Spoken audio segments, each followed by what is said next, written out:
Go live. We are live. Hi, everybody. Or live. Hello. Or live. Whatever you prefer. Depends on the context. I'm alive today. Live. Yep. Hello, everyone in the chat room. I should probably pull up the chat room. All right. Look at that. Uber, Frank, Laura, Davis, Columbus, Carl, Mississippi. Gray Rabbit. Who's Gray Rabbit? Is it like Brer Rabbit? Neil Lenwarm, iHaul Boxes. First live show. Who is that? I don't know. At first, I was thinking it was Rick Bell. Because he hauls boxes too. Does he? Yeah. Well, boxes on pallets in the back of C-17s. True. Oh, he's another trash hauler, isn't he? Yeah. Yes. Hello, Mike Kuipers. I think I already said you. Masha. Oh, James is there. James. Greg Peterson. RH. Hey there. RH. I thought we blocked him. How did he get in? I know. We blocked HR. We did that by mistake. We're supposed to block RH. little dyslexic there on the. Trevor Bear, not Blair. Blocked AG. Ludger Humpert. Or Ludger. Is it Ludger or Lum? It can be, Stephen. Do you want it to be? Is this the AA meeting? Yeah, it's not far from it. See, instead of trick to that sobriety, we kind of do the opposite here. So. It's a failed attempt at AA.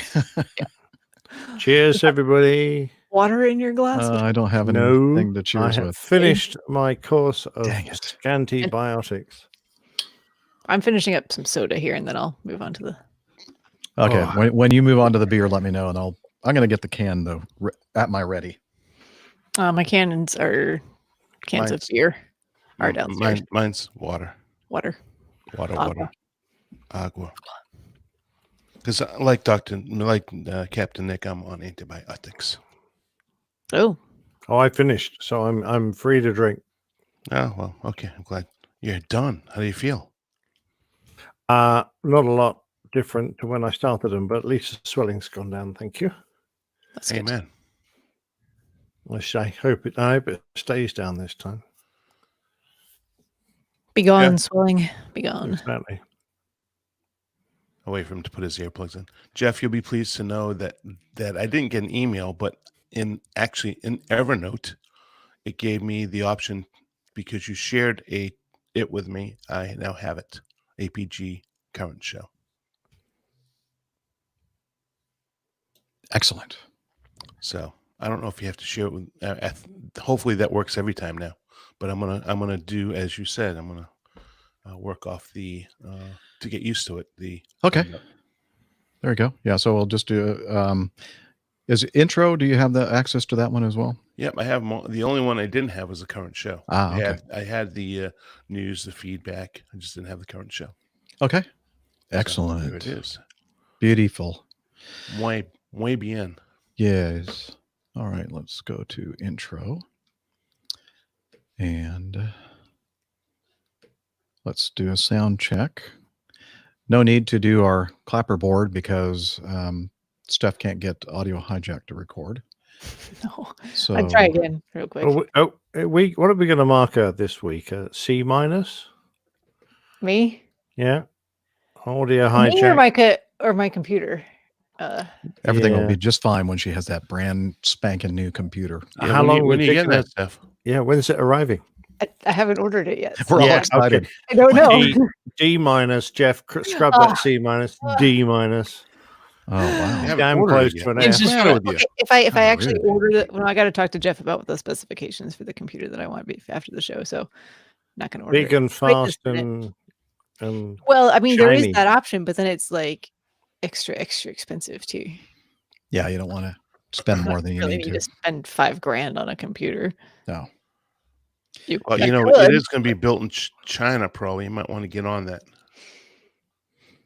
Yeah, it might take a while. Yeah. It might take a Yeah, little. they might have some in stock They might have if some it's just a basic sitting around model. in Cupertino. Okay, let me do the sound check. We're going green. We're going Y'all green. can hear that, right? We're gonna take care of Okay. the earth. And let's see if we can hear Roger. Can you give us a sound check? You're listening to the Airline Pilot Guy Show.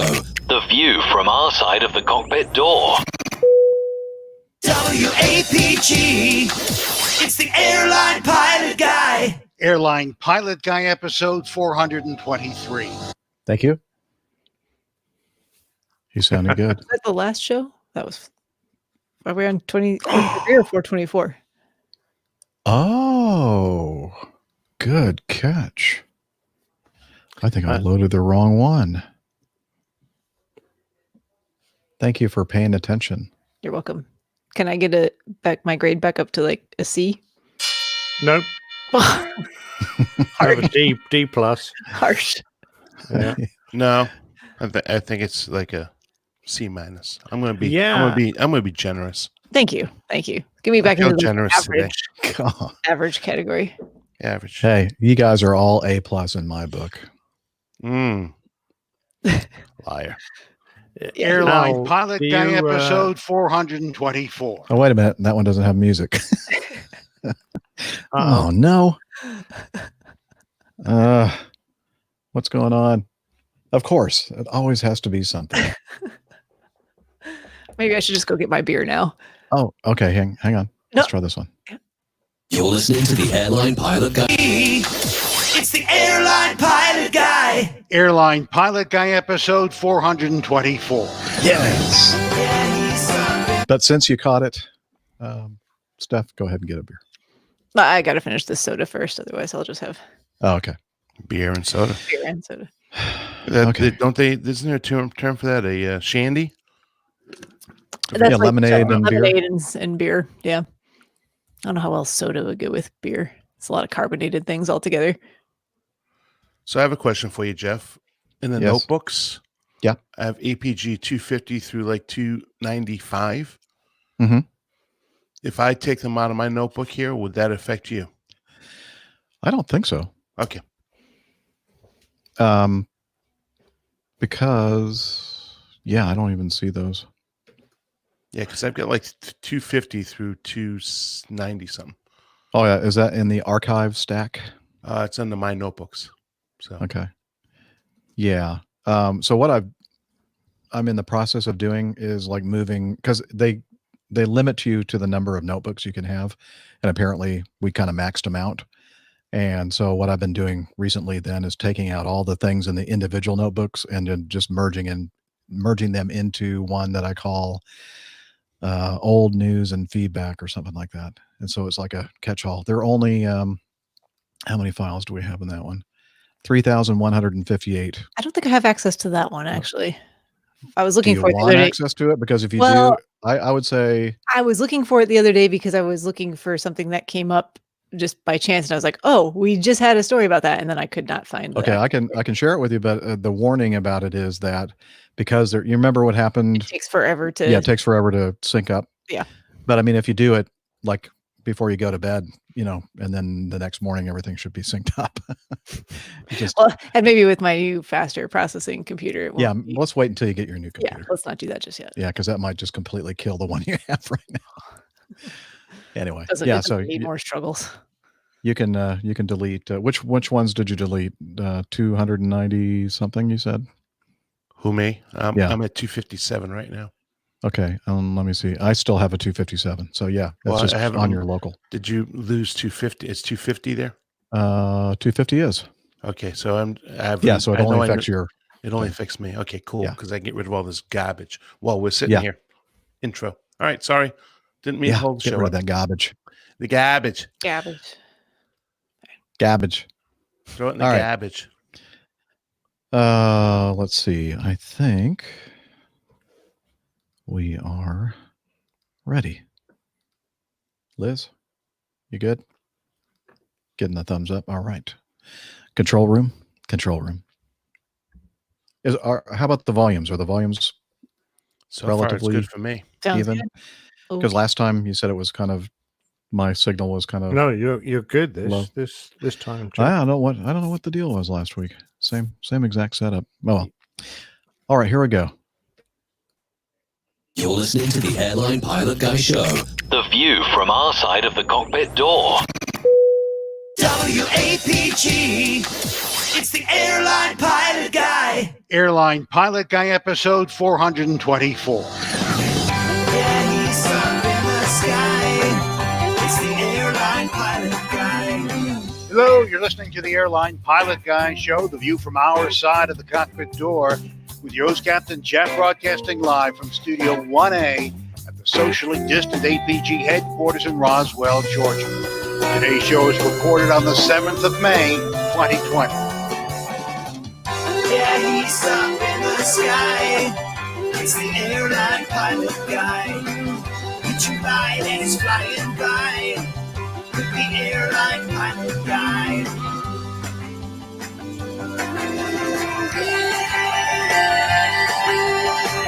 In today's episode, Boeing backs out of its deal with Embraer. British Airways may not return to Gatwick after the coronavirus pandemic passes. More news, your feedback, and in today's Plane Tales, the Ian Palmer interviews part 1. So get all settled in, tray tables and seat backs in the upright and locked positions. Electronic devices powered on. I'm Radio Roger, and Flight 424 is ready for pushback. Thank you, Radio Roger. He is an Emmy Award-winning TV and radio reporter, currently at the #1 all-news station in the nation, 1010 Wins, New York City. Welcome to the Airline Pilot Guy Show. It's an aviation podcast covering the latest in aviation news and answering your feedback. I'm a captain for a major U.S. legacy carrier based here in Atlanta, GA. I like to call it Acme Airlines, and I am joined today by my awesome co-hosts. First, from her lakeside home in the Carolinas, a doctor, skydiver, marathon runner, strength training junkie, IPA connoisseur, which is the most important thing of all these, and commercial multi-engine instrument rated pilot, Dr. Steph. Hey, Captain Jeff. It is good to see you this afternoon. Maybe we should switch the order on that then. We'll just lead with the most important. You think? No. Okay. Or maybe leave it to the very end. Leave it to the very end. Best Yeah. for last? That's for Okay. I like it. Steph, let's get that done. All right. Good to see you, Steph. And also joining us from across the pond in his studio in the English countryside, professional photographer, former RAF, RAAF fighter pilot, retired captain for an international airline based in London. It's Captain Nick. It's Captain Nick. I'm waiting for retard. Oh, I'm here. Go ahead. I didn't know his name yet. All right. All I can say is I'm off the antibiotics. So cheers, everybody. Yes. And also joining us from the northwest Atlanta suburbs, he's a barbecue master, motorcycle rider, pleasure boat skipper, right? Still? Yes. Underwater. Well, actually, a yacht captain now. A yacht captain. And captain for a major U.S. legacy carrier, it's Captain Dana. Well, what a joy to be back. I've been looking forward to this since last week. Me too. Good to see all of you. All right, let me fade that out and hit this button right here. It's time for the news. Stand by for news.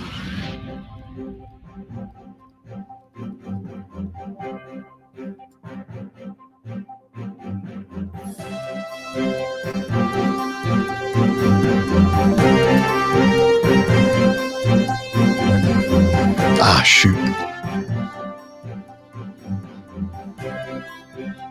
Is that a technical term? Okay, who's the one that's going to guess first what I have forgotten to do? You've Hit the recorder. Yes. Order. Yes. Well done, Steph. I'm sure you had the same answer. We are rehearsing. yeah. So I guess when we do the clapping and clap, all that kind of It's stuff. important because trigger. yeah. I got to Kind do of like that. putting the gear down or putting out the flaps for landing. Yeah, just a little thing that just throws you off that you normally do, and yeah, Do it out of order or skip something and nothing else happens. it's amazing, isn't it? Mm-hmm. Mm, Well, it was a good rehearsal. yeah, I thought it was pretty good. Okay, I'm actually recording now. Yay. All right. Yay. That's where my screen just. I can just start from, if you want, we can just start from thank you, Radio Roger, because we've already played that part and that'll be in the audio anyway. So what do you think? We'll skip a little bit of time. Yeah. I missed all of that because my internet has decided to freeze intermittently. What did you say? Uh-oh. Nothing. Okay, it's fine. Just surprise. All right. Thank you, Radio Roger. He's an Emmy Award-winning TV and radio reporter, currently at the #1 all-news station in the nation. Try that again. Thank you, Radio Roger, Emmy Award-winning TV and radio reporter, currently at the #1 all-news station in the nation. 1010 wins. Welcome to the Airline Pilot Guy Show. It's an aviation podcast covering the latest in aviation news and answering your feedback. I'm Captain Jeff, a former U.S. Air Force pilot and currently a captain for a major legacy airline based in Atlanta, Georgia. I've been doing that for about 31 and a half years, and I think it's time for me to drink another beer. Time for you to quit. So. I was going to say. At least you got a highlight. Maybe when that package comes out, Jeff, you need to reconsider your stance. Hey, shut up. Hey, I can fly the airplane. Okay. It's just this stuff right now. The podcast. That's what I meant. Everything That's else what you're in trying to life. tell people. You're really trying to smooth them over, aren't you? Wait a minute. Are you trying to say that I should do early retirement from podcasting? No, That's what I'm hearing. I would never say that. Okay. Ever. Sorry, Liz. Okay, let me scratch that out. We're not She's holding her hands out like. No. Yeah, no big deal. She's chewing on some good food, I'm sure, back there. And All right. Let me do this. Get this out of my system. I am. Thank you, Radio Roger. He's an Emmy Award-winning TV and radio report. What is that? my partner in my airplane Sounds like one of my play tales. Again. Yeah. You know Sometimes what? that's best. You just start just all the way Okay. over it. That way it gets you like the mental reset. And I think Steph's right. my You're listening to the Airline Pilot Guy Show. Yes? my former partner that I owned an airplane with, my favorite saying back then was moron.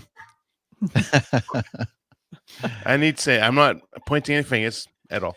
Hey, you know what? It's I'd say- better to be more on than more off. You're listening to the Airline Pilot Guy Show. The view from our side of the cockpit door. WAPG. It's the Airline Pilot Guy. Airline Pilot Guy episode 424. Yeah, he's up in the sky. It's the Airline Pilot Guy. Hello, you're listening to the Airline Pilot Guy Show, the view from our side of the cockpit door, with your host, Captain Jeff, broadcasting live from Studio 1A at the socially distant APG headquarters in Roswell, Georgia. Today's show is recorded on the 7th of May, 2020.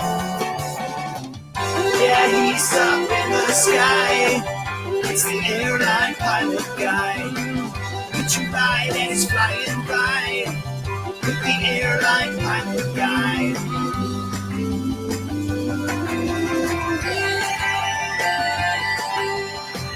In today's episode, Boeing backs out of its deal with Embraer.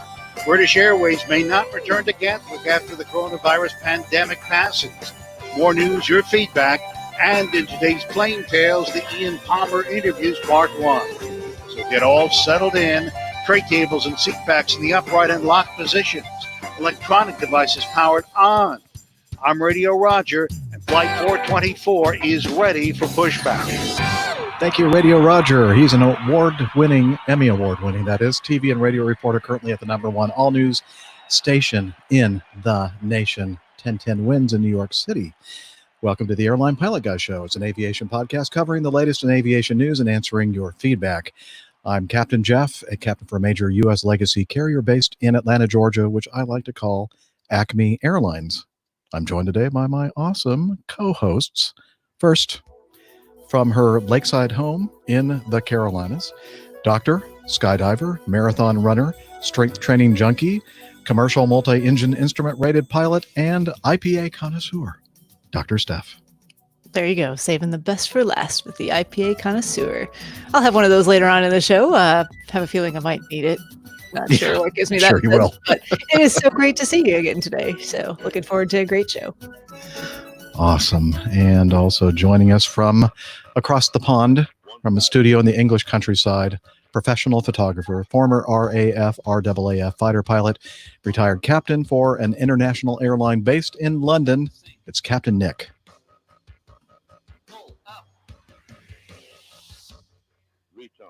Ah, there it is.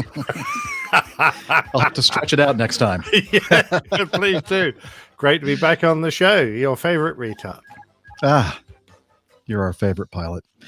And also another favorite pilot from the Northwest Atlanta suburbs, barbecue master, motorcycle rider, pleasure boat skipper, yacht commander, or whatever, underwater photographer, and yacht captain, and captain for a major U.S. legacy carrier. Captain Dana. Well, I've done nothing but look forward to this podcast since our last show. It's been a uneventful week. Well, good. Well, we hope that this show is eventful in a good way. Of course. With that, let's go ahead and start off with the news.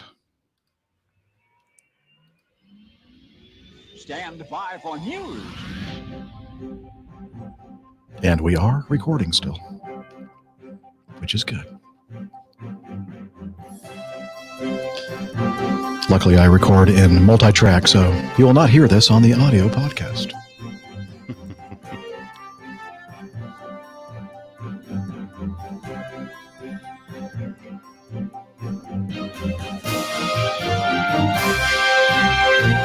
All right, the first item in our news folder is A, and it is the headline, Boeing Embraer deal collapses. This is from Forbes.com. Boeing, BA, I guess that's their stock symbol, has abandoned a deal to buy 80% of Embraer's commercial aircraft business for $4.2 billion, stating Saturday morning that they just ran out of money.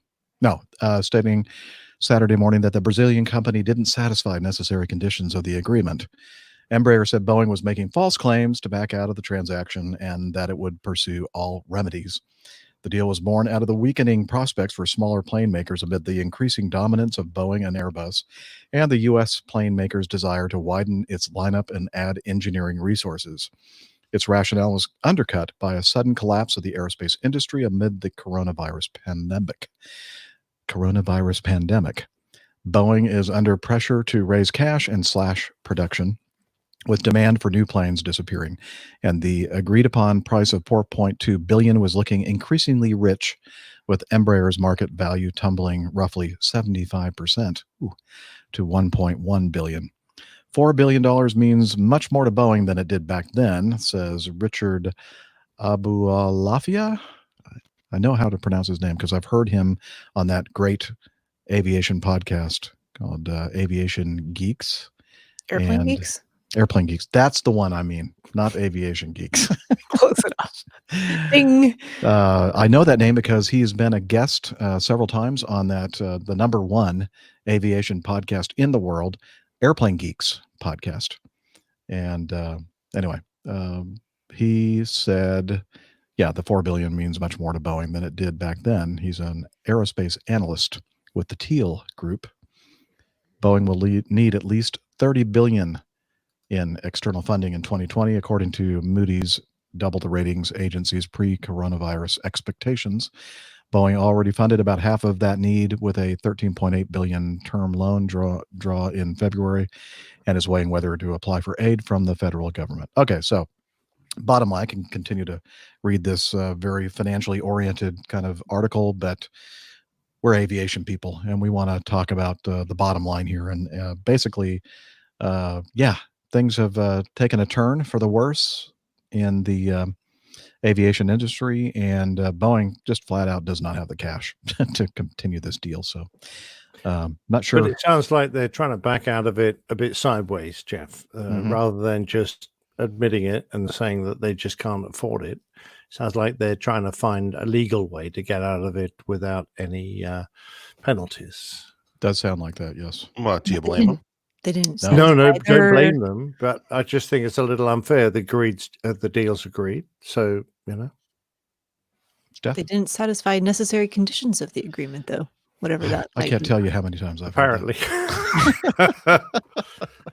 Well, Neville's just in the chat room saying how sad it is that Boeing won't be able to get a Brazilian now.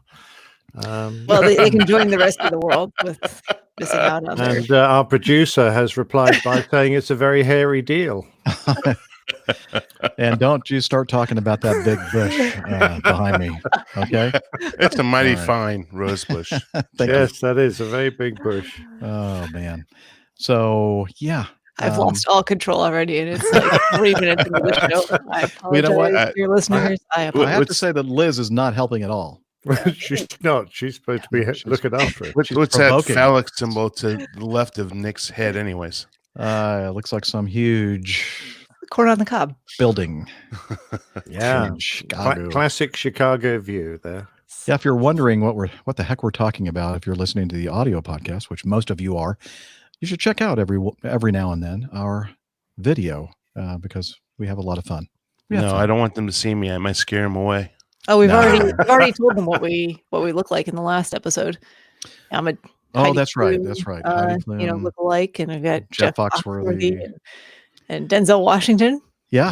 Yeah, definitely. That's all you need to know, really. So yeah, forget about going to the video. Although if you did go to the video, we'd know that this is like take 3 or take 4 on the At least. recording of the show. Yeah. Something like that. Okay. Well, anyway, that's enough of this one, I think. Don't you agree? I concur. Yeah, there's not much more to be said, really, is there? No. Let's see. This one, this is kind of sad, I think. But we'll hear from somebody who lives in the United Kingdom about this. Both British Airways and Virgin Atlantic have announced several staff furloughs and reductions and redundancies. And they have also said that neither airline knows whether or not it's going to continue to fly after this subsides, this pandemic gets better, whether or not they're going to operate from Gatwick, London airport in the future.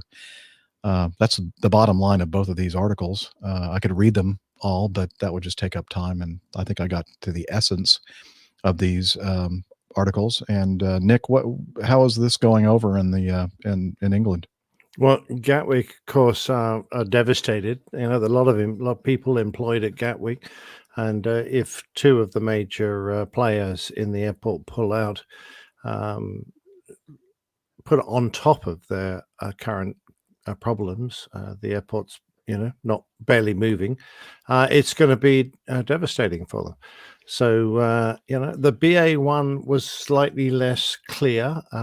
They initially leaked a memo from their Gatwick, the chief of Gatwick operations, saying we're pulling out, and BA denied that, but it definitely looks like they're going to pull out. Virgin, I think, are just looking to contract to a much smaller airline.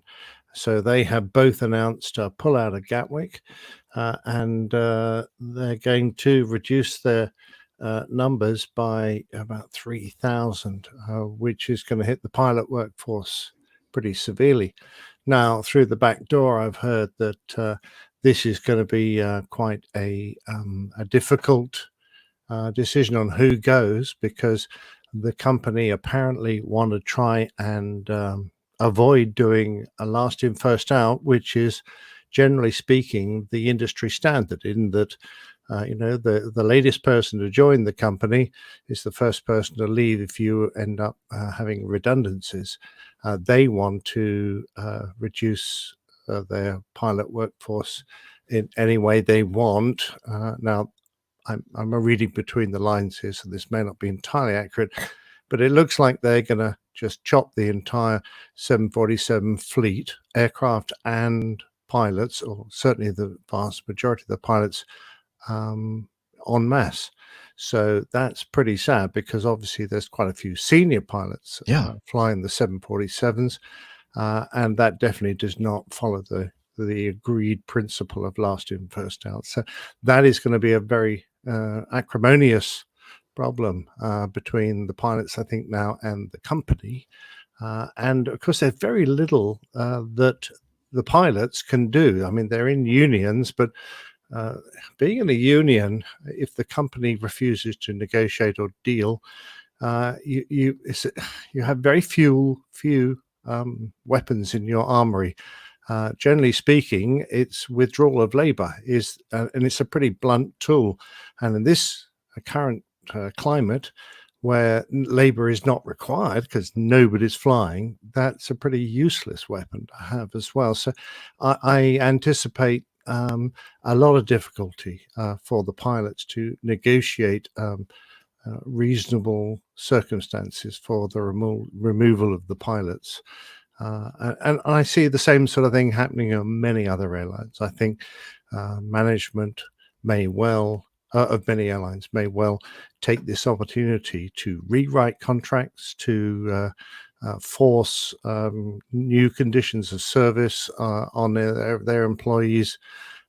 And on top of all the worry about losing your job and the concerns about trying to get a new job if your airline goes under, having your conditions of service the same industry that are used to, and certainly not perhaps the same way of employing, the same rules, the same things that we took for granted.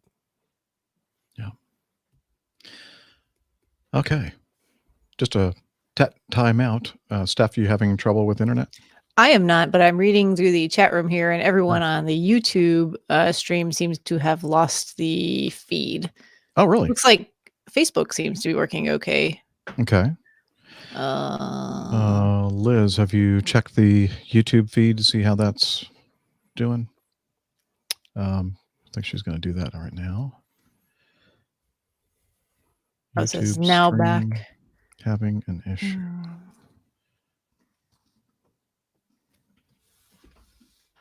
I can't say all that again. I'm sorry. I try as I might. No, it's not. It's fine. No, we got it. The people on YouTube missed it, but it's good. So, YouTube is good now. It's back. Facebook is good. Okay. Looks like whatever that was a temporary glitch in the matrix. The old glitch. Mm-hmm. Is there a weather system occurring there above your head, Nick? What's going on in Chicago? Cirrus layer moving in. Is it the light coming through the window?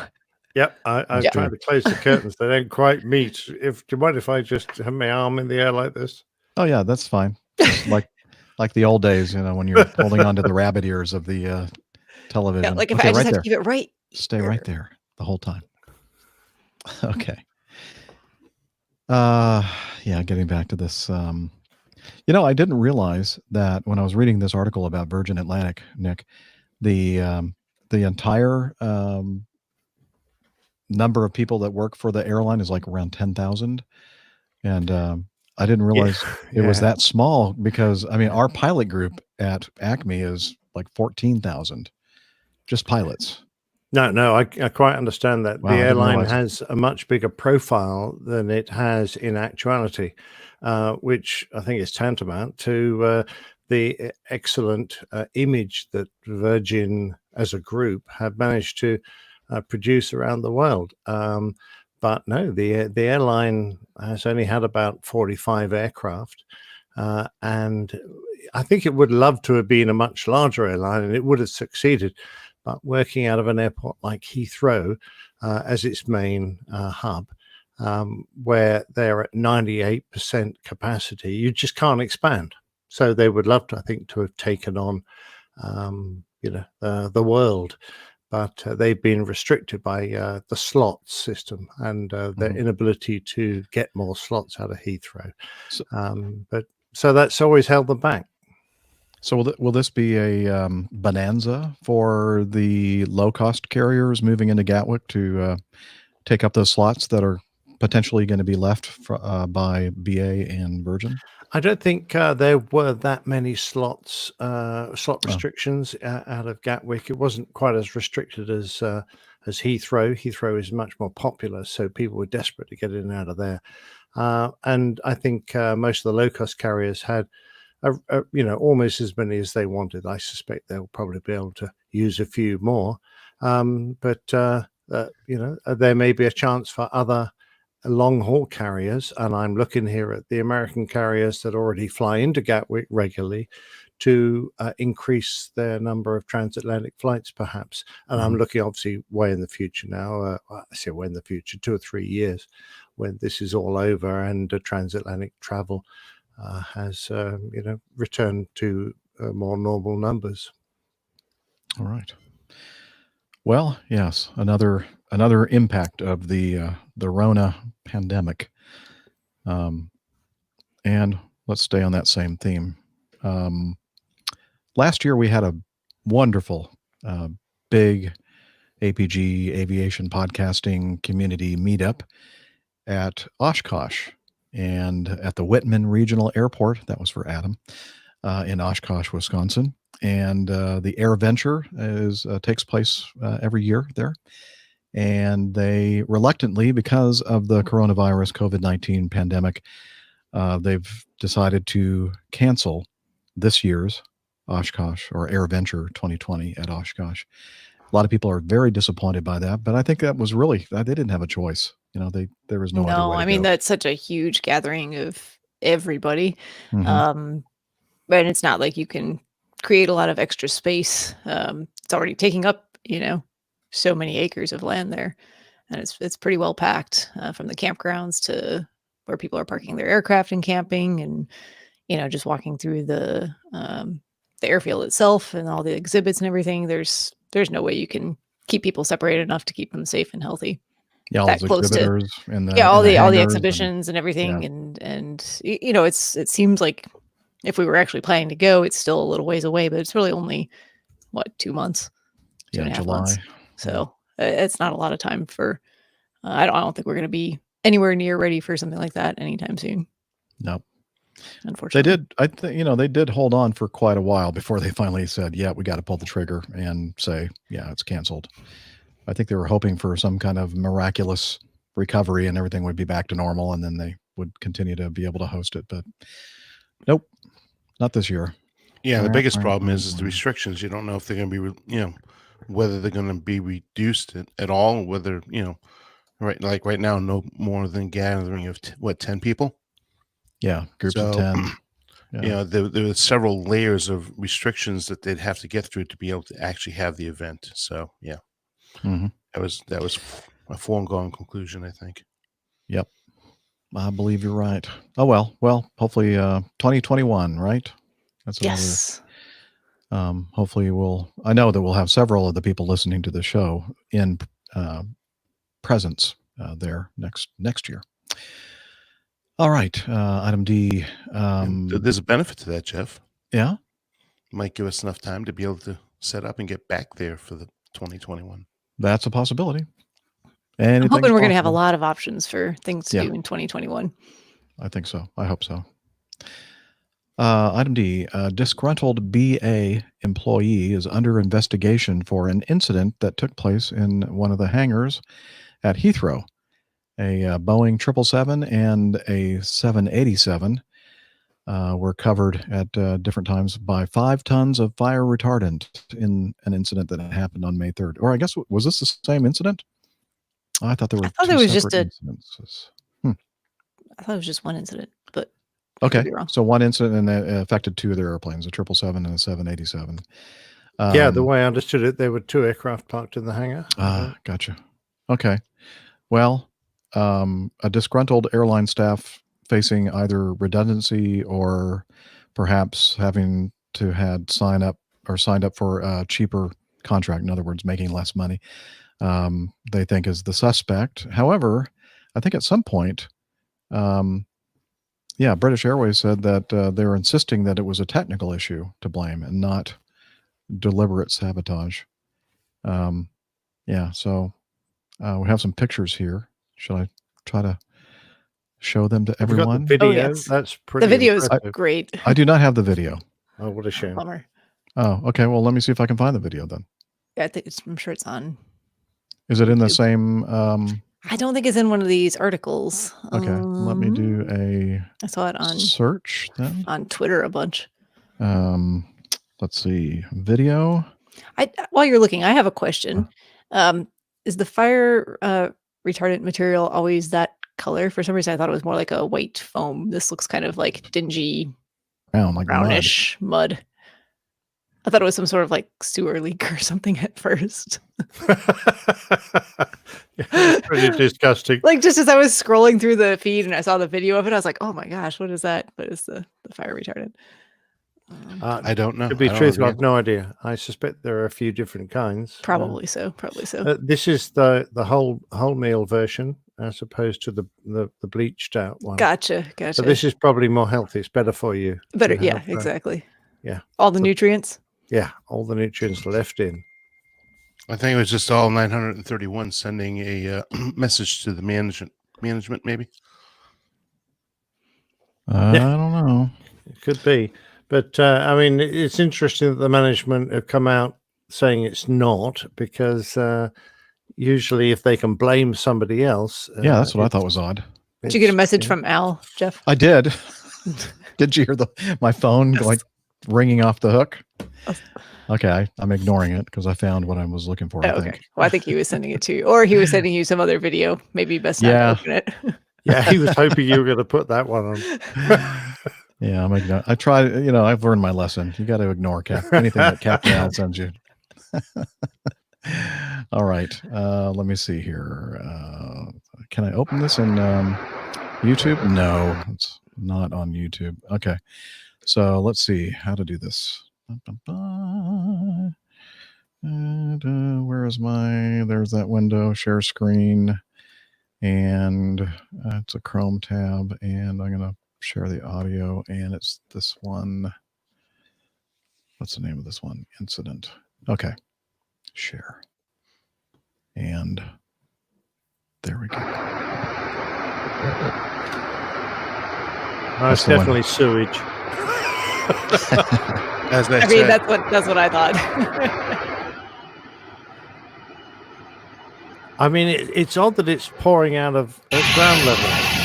They had a real fire in there. You'd want it to like suppress from above, or no? Well, Yeah, like I fire don't know. extinguisher. I'm assuming because I realized that if there's spilt fuel on Maybe the floor the that's on nozzle fire, the foam will sit on top.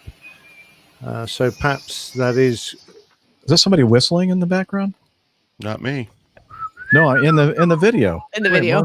Let me back this up. Like somebody's like, Yeah. Yeah. it's probably the guy Nothing to that see here. This is that's fine. the guy that turned on the spigot. Always look on the bright side of life. Yeah, there you go. There's I'm the not sure what's video. going on in the suggested news down there either, though. That's slightly disturbing. Yeah, that is Sorry, not good. for drawing your That's why I was attention. hoping just to play the video itself. Yes. But yeah, there you go. There's some video.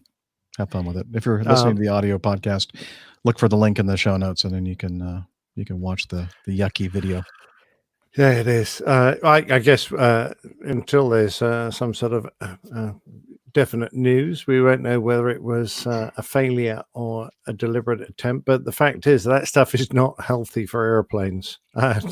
Normally, it's quite acidic or quite a corrosive effect, and you have to wash it off damn quick, and a lot of inspections required afterwards to see.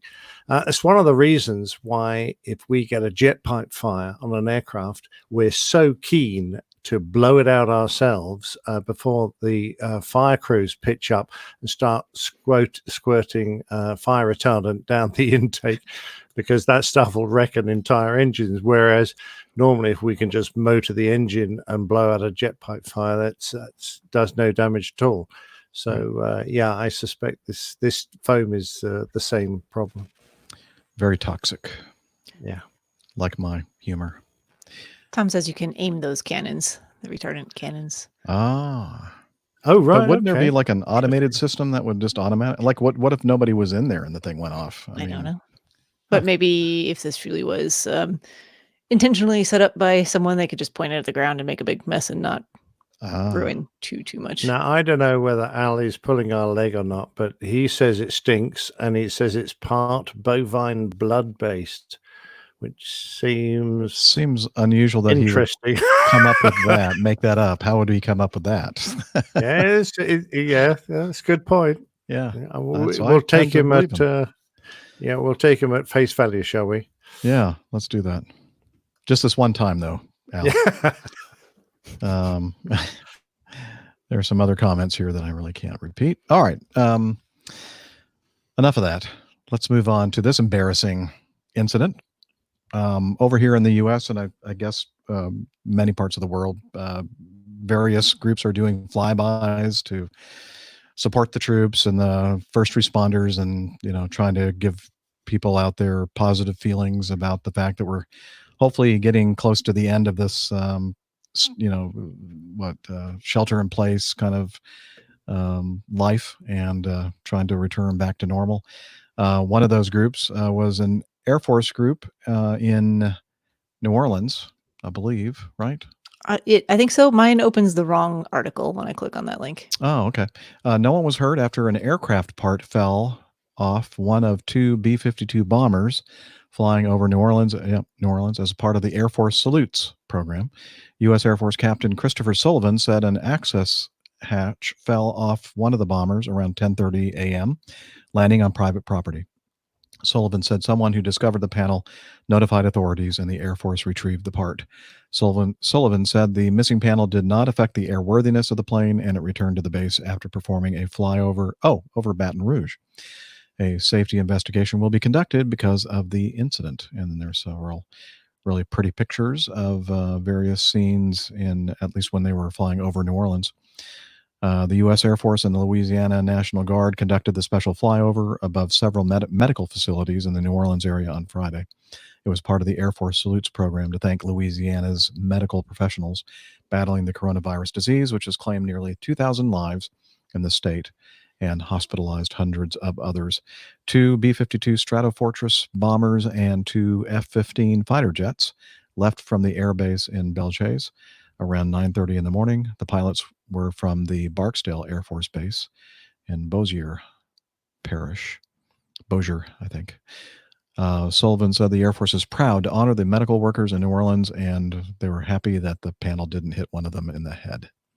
Actually, he didn't say that. I heard that. I'm sure they were thinking it, though. Probably so. Thanking God. Thank you.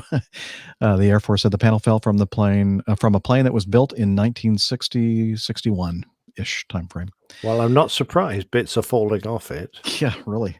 I think we're all surprised that the darn airplane's still flying, and it's still supposed to fly for another, 20 or 30 years? Like I a think. long Yeah. time. It's just a very expensive airplane to operate too, because it's very fuel efficient. Not. All right. Here's a good one. Well, I don't know. It depends on where it's coming from. I don't think that Harrison Ford would think this is a good one. No. Yeah, Harrison Ford, he flies out of, several Southern California airports. John Wayne, Orange County is one. That's where he landed on a taxiway a couple of years ago. Anyway, he was flying his airplane, which I think is what kind of airplane is this? It's like a high wing Stoll Husky, I think. Somebody. It looks like a red one to me. Well, no, that's you're looking at the very simple diagram. Oh, okay, sorry. That is not. Hold on. Even though it says Harrison's plane, that is not. you in one Yeah, I was trying to work it out because those hangars look really weird. The helicopter and the 737. I'm trying to work out how that works. So Nick, that is not a photograph. That is actually a drawing. What belongs in a kid's book. Anyway, I think it's a Husky or something like that. Maybe somebody in the chat room can tell us for sure what it is. It's got the big fat. Yeah, it's a Husky. Can you Okay. put the photo up on the screen? Pardon me? Can you put the photo on the screen? Maybe? No, they already figured it out. It's a Husky. It's a Husky. Is it? Yeah. Okay. Anyway, he was landing. He had just landed at Hawthorne, which is just like 5 miles southeast, I think, of LA International. And he had landed, I believe, on 25, and then had departed the runway in a good way on a taxiway, and was continuing to taxi down the length parallel to the runway toward the end of the runway, where he was advised to hold short. And let me play the audio, and then we can all listen together. Hotel uniform, hold short, hotel. Hotel uniform, can you hold short runway 25, traffic on the runway. Crossing 25. 89 hotel uniform. Not a hotel uniform, get across that runway now. I told you to hold short. You need to listen up. Excuse me, sir. I thought exactly the opposite. I'm terribly sorry. So, if you listen to the recording carefully, it's funny because I saw a lot of discussion about this in the social medias. That some people heard something completely different than what I heard, and what I heard was hotel uniform, continue holding short of runway 25, traffic on the runway. And Harrison Ford thought he said to cross the runway, and that's what he did. Now, this article came from TMZ. What does that stand for? TMZ. Yeah, TMZ. It does stand for something, but Does it? I have to. yeah, pretty sure. Maybe not. It's kind of one of those. How would you describe that network? Tabloidy. Tabloidy. Yeah, there you go. Anyway, they're not aviation professionals for sure. And this article says that, let's see, well, let me read it. An FAA official tells TMZ the incident is under investigation. A representative for the actor tells us Mr. Ford crossed the airport's only runway in his aircraft after he misheard a radio instruction from ATC. He immediately acknowledged the mistake and apologized to ATC for the error. The purpose of the flight was to maintain currency and proficiency of the aircraft. Fact is, Harrison was getting his license updated so he could participate in more relief efforts. Over the years, he's flown humanitarian missions in Haiti. He's worked with Operation Smile and has helped rescue stranded hikers in Wyoming. Let's see. Let me continue here. I thought there was more. Yeah, I must have erased the part that I was. Oh, there. Here we go. Important to note, according to TMZ, there was no danger of a crash. The other plane was 3,600 feet away from Harrison when it hit the runway, and since the guy was doing touch and goes, he was up in the air long before reaching the other end of the runway where Ford was located. So, yeah, well, I mean, it's possible that the airplane doing the touch and go might have had to do a full stop landing, and then it could have been a bad situation. I don't think you can excuse it with, well, it was just doing a touch and go and it was 3,600 feet down the runway, which really is not that far down the runway, in my opinion. But I just thought it was kind of a flippant remark there from people that aren't aviation experts. I mean, I think just according to folks who were there, the aircraft were not anywhere near each other at the time that this actually occurred. I mean, he should not have been crossing that runway because they were using it, but in actual danger of hitting each other, unlikely. Well, you know what? If I had a runway incursion I'm not excusing, and I tried to stay, well, I mean, it was way at the other end. It was 10,000 feet down the runway. I think I'd still get in trouble. Oh, of course. Yeah, I'm just trying to make the point that, they weren't like 100 feet away from each other. No. It wasn't a close call, but it was not correct. Yeah, it's clearly a violation of the FARs. I love what the opposing bases said. He's made more FISDO appearances than movie appearances. I love that one. Good one. Yeah. Did that actually, come from HR or RH? He's definitely not a young man anymore. And he's not a poor man either. So if I were him, I would just say I'd go and enjoy my flying, but I'm going to keep another pilot on board the aircraft at the same time. He could afford to employ someone just to sit there and be a safety pilot, even if he's still the captain commander. That's fine. If he's got another pair of ears on board who can keep an eye on what's happening, then he could fly until he dies. That's no problem at all. Yeah. Might have to have like a safety pilot with him. Yeah, I agree though. Yeah. Saying continue and hold short or don't cross. Continue holding is, when you hear continue, that's just a little bit odd to hear if you're still holding short of the runway. I must admit, I don't think the air trafficker was, particularly after he realized that he had set off, I don't think he used the clearest possible terminology because from what I heard, it would have been quite understandable if he'd just stopped where he was, and which would have been even worse because now he's stopped in the middle of the runway. So exactly. Or if you're unsure about what the instruction was, then you can always ask him to repeat the. And especially for a runway crossing clearance, if you're not sure about it. I'm not excusing his actions. Not, right. I mean, but you're right. It wasn't completely clear from the controller either. Yeah, and Dr. Steph, you picked right up on that. That's continued to hold short You know, It's just odd phrasing. Yeah, as soon as you say continue, I think it's like continue okay, go. taxi. Yeah, continue. Continue is an action, you know, to continue doing something in motion, whereas stop or hold short or do not cross, those are all the exact opposite. Or in this gosh. case, I think the controller could have just not said anything at all. Yeah, because he was already holding short. Yeah. He didn't have to say to continue to hold short. And if you're already holding short, and then the controller comes back and talks to you, the next thing you're expecting to hear is, "Okay, cross the runway." Great. Yeah. You know, expectation bias. Yep. I beat you. Jinx. Expectation bias, and the first word you hear is continue. So Yeah. Okay, well then he didn't do anything wrong. Well, I think it was there's a combination of things. And I think he needs to do hearing aid. Yeah, I was going to say. I think that's probably the biggest thing I'm here. going to send him a gift certificate to Miracle Ear. We love Harrison Ford, though. If you're new to our program, we love him. Han Solo. and I love the way his PR people stepped in immediately and reminded everyone what good things he does, and he does. To be fair, but I'm afraid when it comes to flight safety, that doesn't really wash. Yeah. True. Oh, that's true. Okay. Item G. This is a sad one. And this is from 1 Mile at a Time blog. This is pretty unbelievable. Yesterday, two Qatar Airways aircraft parked next to one another at Doha Hamad International Airport collided due to strong winds.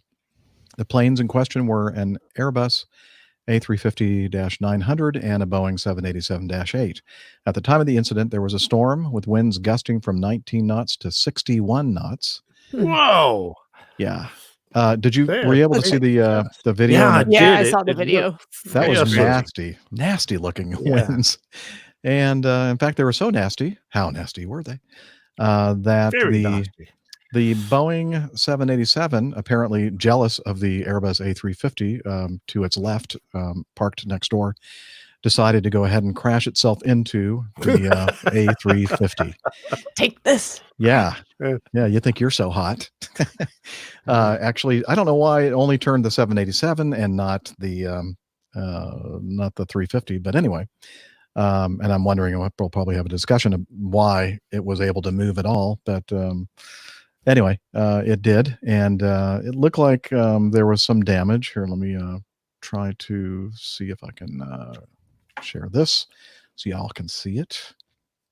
And looks like the 787 is kissing the 350. It just shows you how much more lightweight the 787 is than the 350. Yes. Yeah. Svelte. Just a little nudge. Cheaper stuff. Like a little kiss. Like, like dogs will nuzzle up against you. It's like, hey. Yeah. Yeah. Take me outside. Give me a walk. Give me a treat. You can tell who's the mummy. So here's another picture of the nose cone on the 787. Looks like it hit the 350 right about where the first cargo bin is, where the cargo bin door is. So anyway, it's probably a pretty strong structural area of the 350. I would imagine that maybe, even though it looks bad, I'm not sure that there was a lot of extensive damage on either airplane. We can't see the other side of it, but it almost looks like he hit the airplane went straight into the middle of that door. So if that's the case, replace the door, check for structural integrity around the door, and the nose on the 787 it doesn't look too terrible either. It just looks like a nose cone. Yeah. So of course they're doing all the checks on that to see what kind of damage there is. But check out the show notes, folks, because the Twitter video is worth seeing. The video and the Twitter post is pretty impressive. Seemed like it came on very suddenly, and geez, when that 78 set off, I went, "Whoa!" Yeah, so it was fine. It was there. So you were asking why just one aircraft moved. You don't have to have equal winds across that same distance. You could have had a much higher, like almost a mini microburst rate in that area, or just the wind direction on the other side of that aircraft in that moment was enough to turn it and push it. Or maybe maybe the 787 didn't have wasn't any chocks shocked. and didn't have their parking brake set, That's also possible. and the other did. That's Well, quite remember likely. these aircraft have been sitting for a while, so the hydraulics may have bled down in the system. So even though it may have been commanded to be set, there may have not been enough pressure to hold it. Mm-hmm. Yeah. Yeah, the pneumatic system is generally the one that holds the parking brake on, and that actually is the hardest system to keep pressurized because air leaks away quite easily. But Pneumatic system, yeah, certainly on the Airbuses. pneumatics. Yeah.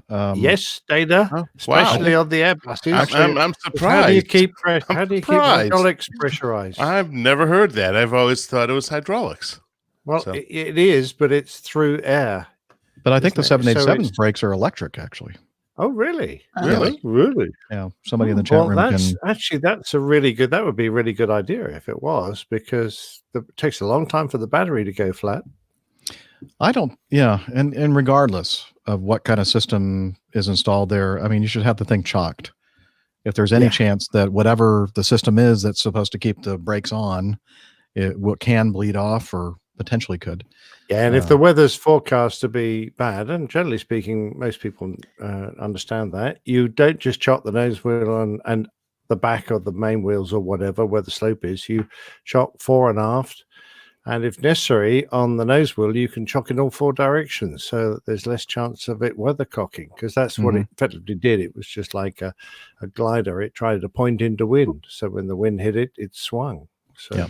So Sean in the chat room says they caught the tail end of that same storm. He was in Dubai, and it was blue skies, and then 15 minutes later, it was kind of suddenly there. So wow. It did move pretty quickly, apparently. Like a freak storm or something. Huh? Yeah. And we don't, to be fair, we don't know whether or not those airplanes were sitting there for a long time or not, because they are operating a certain percentage of their fleet, and those could be airplanes that had just come in. I don't know. Or maybe there's something in this article that tells me they parked on a remote ramp. So unless they're I thought doing, it looked like it was that video was taken from a terminal to me, but maybe not. Yeah, it looked like a fixed camera, didn't it? Because it wasn't camera, actually but moving. if you look at the video, there's no terminal in front of it. It's got light poles in front of them. Yeah, could be remote parking. Well, I don't know. I mean, we don't really know what the details are. They could have just flown, or maybe they were there for 2 months. So it just goes to show how easy it is to shift a 200-ton airplane. I'm doing my best to be devil's advocate. You know that. That's what I'm good at. Very good at that. All right. Well, that's it in our news folder. So I think it's now time for our Getting to Know Us segment. And let's see. I think, again, we'll start in seniority order. Well, no, I'm not going to say that, because apparently that's caused all kinds of strife, talking about seniority on the APG They have crew. questions for us. Yeah. Well, we're just wondering about redundancies, Jeff, because, last in, first out. Yeah. Well, we'll save that for the feedback section, I guess. So I'm going to pick the person that is on the top row to my left, or to your right if you're looking at the screen. Steph. Hey, so That's you. That's yeah, true. what have I been up to? That's true. I have done quite a bit of flying actually over the past weekend, so that was a lot of fun. It was not entirely expected, but it was a gorgeous weekend here in the Carolinas, which was good, kind of sandwiched in between storms last week, thunderstorms this week. But the weekend was absolutely beautiful. Saturday was sunny, a little on the cool, well, not cool, but just kind of perfect temperatures, not very windy. And I got a message from a friend the night before. I said, hey, he works for the local skydiving drop zone. And we had talked a little bit about some of these different military flybys and things. Well, we actually had one today in North Carolina, which I missed. I think it did fly over Charlotte about an hour ago or so. But he said, hey, up near Raleigh, one of the local airports is organizing local GA aircraft and other folks who want to fly to do kind of a flying parade, more or less. And the guy who owns the skydiving drop zone wants me to go up there and fly the Twin Otter with them, because the Twin Otter is actually stored up there when they're not using it. And he said, you want to fly along, play FO for the day? I said, yeah, sounds great. Let's do that. So I left my house at 6:45 in the morning, because we wanted to be wheels up by 8. Takes me a little bit of time to get down there. We flew the 182 up to the Raleigh area, and gosh, they had a big turnout for this. There were probably 40 aircraft, I would say. And since we were flying in the Twin Otter, we got to be the lead of the parade, so that made it easy on us. And they had it all organized, and they'd been planning this for a while. I was a latecomer to it, but I did not sit right seat in the Twin Otter. There was another pilot there who was looking to familiarize himself more, so he did that, and I just kind of hung out in the back with a couple other folks, and we took a bunch of pictures. And beautiful day to fly over downtown Raleigh, downtown Durham, and they kind of made the parade go over a bunch of different hospitals, and it kind of formed a heart shape as you went around. So it looked really cool. I've got a screenshot from I think just from Flight Radar 24 with all the different aircraft involved. It was quite a lot. I'm actually very impressed that everyone was able to follow the instructions for the most part and be where they were supposed to be when they were supposed to be, and pull it off successfully. So it was a lot of fun. And then on the way back, we left the Twin Otter there, took the 182 back, but stopped at BQ1, which is Carthage, North Carolina, with a very nice barbecue restaurant, the Pick and Pig. So we went in there, and actually, as we were flying in, another friend of ours was on the radio about to leave. So he said, "Hey, don't leave yet. We want to say hi." So he got back off the runway, and we chatted for a while. And then we actually made one more stop on the way back. We stopped at another at a private grass strip, actually, where a friend has a bunch of tailwheel aircraft, and hung out for a little while and chatted, and got a little ride in a nice Piper Cub. Oh, neat. Yeah, it was a full day of flying and aviation related stuff. Lots of fun. Well, I saw some of your pictures from that adventure, and the thing that made me most jealous was the barbecue. The barbecue is really good. So that airport BQ1 is the one where Opposing Bases is trying to organize a little fly-in get-together. We were supposed to do it this past month, but with everything going on with the pandemic and virus, decided that was not a great idea. Or they decided that. But I think they're going to look at doing that again. The video gave many of us nightmares. Trees. Yeah. So BQ1, it's not a terribly short runway. It's 2,500 feet paved surface.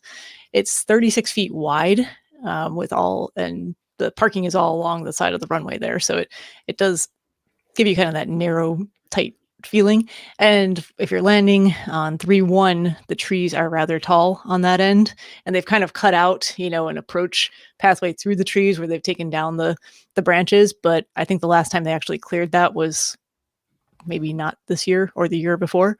So some of the branches have grown in a little bit closer again. I was watching Yeah, sorry, Jeff. I was going to say, I was watching the video and I was lifting my feet up. Yeah, I was getting the heebie-jeebies. I really was, because I'm like imagining, a 60-meter wingspan, and I'm going, what? Yeah, I mean, plenty of room for a small GA aircraft, though. The trees are closer than they appear in the video. That sounds like something. No, the trees appear closer in the video than they are. They really are. Yeah. I was going to say, wait a minute, there, Steph.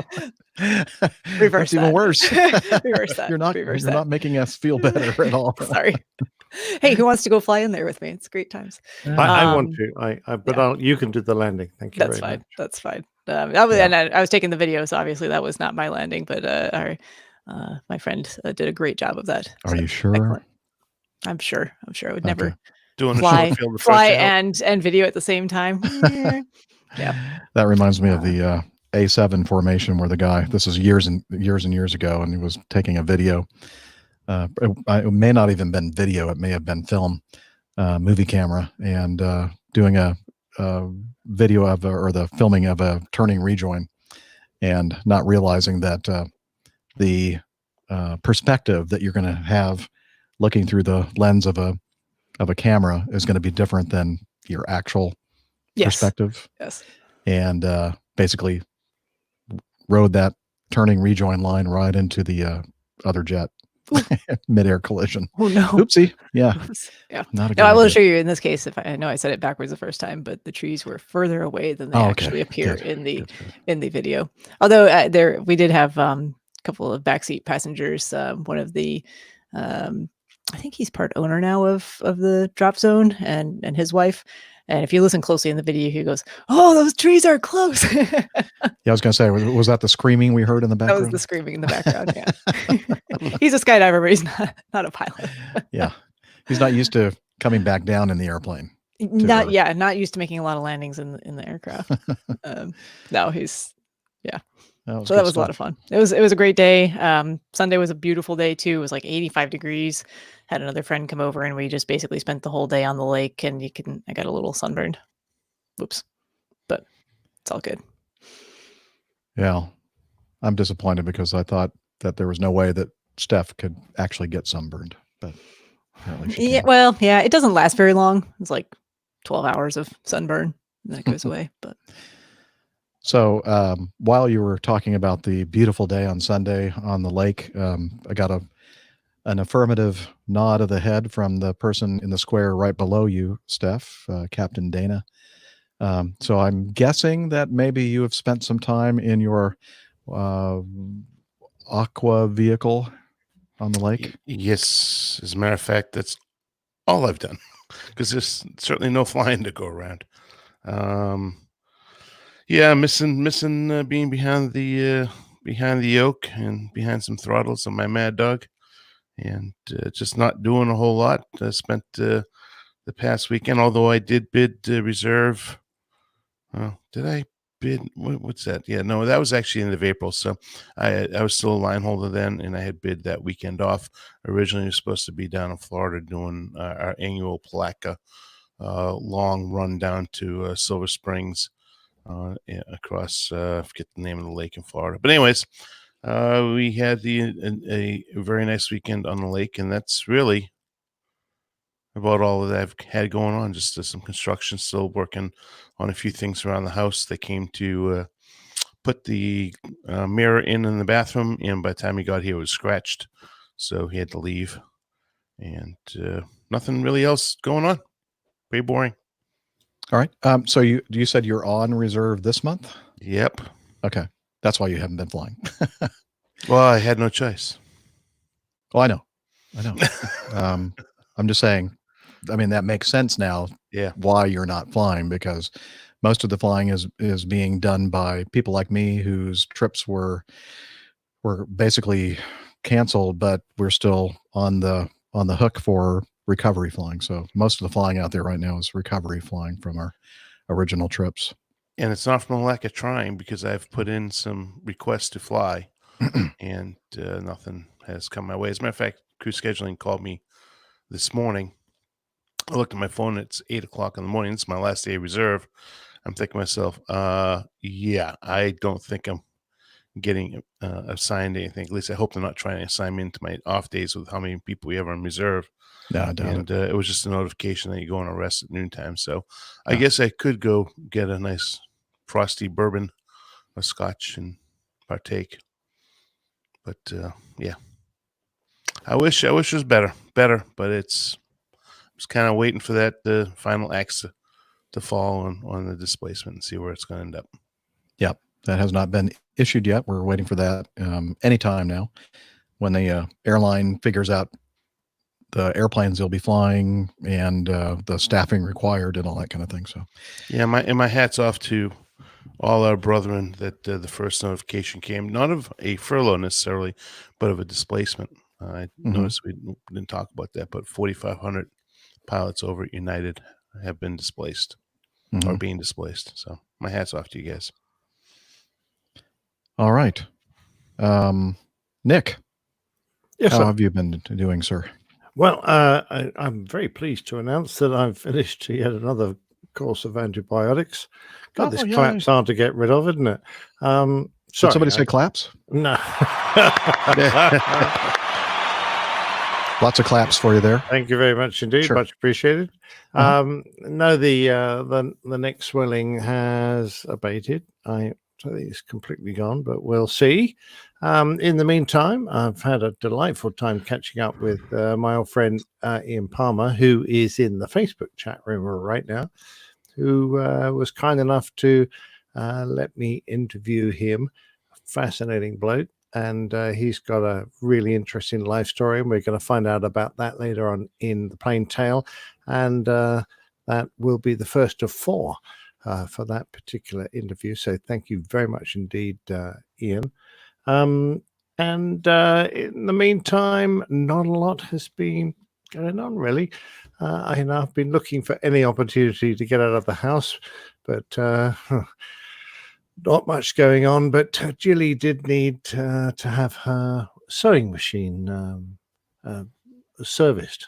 Thank the Lord for that. So that gave me an opportunity to go out. She's been making gowns for the National Health Service. So that's why she's been using her sewing machine. A repetitive and difficult job, because it's not easy material to work with. This kind of ripstop nylon they make the protective gowns, surgical gowns out of. But she and a whole raft of volunteers have made hundreds, if not thousands, of these now, which are going to local health emporiums. What's the word? Units in our area. So that's been very good, and I've had a chance to get out and out of the house at least, and of course our daily dog walks and things. But we're coping very well. To be fair, apart from the fact that there's no bowling, my life hasn't actually changed that much, quite honestly. Yeah. Anyway, we're coping. Thank you very much. Well, very good. And you stopped the antibiotics, and I started them for you. So there you go. There you go. Yeah, I'm actually into my first bottle of wine for 2 weeks, so that's very nice. Celebration. Woohoo. Got a lot of catching up to do. Exactly right. We'll drink to that. Thank you. I need a beer. I need some. You do. Yeah, I need something better than water. All right. You can leave now if you want. Just me kind of catching up with everybody. No, I'm not leaving until you're done. Okay. I wanted to hear all the ketchups. Ketchup? Did somebody say ketchup? I have some mayonnaise, but not ketchup. I've got some hot sauce from Taco Bell. Oh, I have some hot sauce from the local taqueria. That's probably better than the hot sauce from Taco Bell that I have. I was going to say, what kind of taco sauce do you end up with there, Steph? They have hot, medium, and mild. Yeah, I actually like Taco Bell hot sauce. No, I wasn't referring to Taco Bell sauce. You're talking about my dog. About Taco the dog. Well, I did take Taco with me on the trip to Taco Bell. He had I need a picture of him with his head like out the window in front of. He looks giving just his like, order. Well, he looks just like the Yo Quiero Taco Bell dog from the commercials way back in the day. Well, it's a good thing he doesn't really understand or read English, because he probably started to think, wait a minute, people eat tacos? Get out of here. But you see his ears perk up as you're placing the order. It's like 2 tacos. He's like, yes. Yeah. What? There's more than one of me? All right. Let's see. So what are you up to, Jeff? Well, I just got back this morning from a 3-day trip. Left on Tuesday, and it was a tough day. One flight up from Atlanta to Nashville. Nice long layover there. These layovers are really odd, because really when you get to a hotel, you're pretty much, the air crew is the only guests at the hotels these days. So you don't see like normal people walking around or anything happening. And then you kind of get the rundown on, if there was going to be any place to eat at the hotel, or any place nearby, or maybe start looking at options like Uber Eats and DoorDash and some of these services that provide delivery. And then once you've gotten that briefing, you go up to your room and you just quarantine yourself, and maybe go out and take a walk and that kind of thing. It's just kind of a surreal kind of existence right now with this whole virus pandemic and the lack of people traveling, staying with you at the hotels that you normally see. Anyway, yesterday we went from Nashville back to Atlanta, and then up to Richmond, Virginia, and another very quiet layover in Richmond, and then one leg back this morning. So it was nice and easy peasy trip. and the trip that I had next week was canceled, and I've already flown my obligation for covering any recovery flying for that. So basically, I'm off for the entire week, but I might try to pick up something if I can, just to try to fill up for the month, because next month, no, not for you, Dana, not for you. Yeah, I have a couple of years of seniority on you, so I'm gonna exercise that, and this is real seniority, not made up APG show seniority. But I have you on that too. Yep. So next I just month, want to get out and fly. Yeah, it's kind of weird. So basically, I have two of those trips. I think I've talked about it before. That have the 35-hour Grand Rapids layover still on my schedule. They have not been 23K'd, but I can't. Those are not going to operate because we do not fly mainline Acme to Grand Rapids from Atlanta anymore. How disappointing! You can't go to Founders. I cannot. I mean, I Are can't they on even my open own. anyway? Probably not. Be able to go to? Probably not. You can buy it at the. So that's even worse. You get there and then you've got 35 hours and you can't even. And then you can't do it. Yeah, it would be a perfect opportunity for it. By the way, I didn't realize that Stone Brewing has a brewery in Richmond, Virginia. I mean, it's like just a couple of blocks from our hotel that we're staying in at the moment, and what do they call it? North County, north of San Diego. Are you guys still getting me? Yes, loud and clear. I don't know what's going on with Nick's screen. Oh, Nick is now I'm frozen. not getting Jeff. That was weird. Yeah, I'm still getting you two. You still here with us, Nick? Yeah. No, it's just you and I. What is going on? So confused. Hey, chat room, what's happening? What are you seeing? I'm still here. I was just muted and I couldn't do two things at once. Okay, I thought you were here, but Jeff is. I just changed my background there. I need a picture of what Jeff has crashed. Here. He's like, looks confused. Confused, mad. All right. Jeff is confused. Is that the show title? I think so. I'm going to send. Did anyone send him a text yet? Hello. Where'd you go? We're all still here. Stand by, chat room. Go get your drink.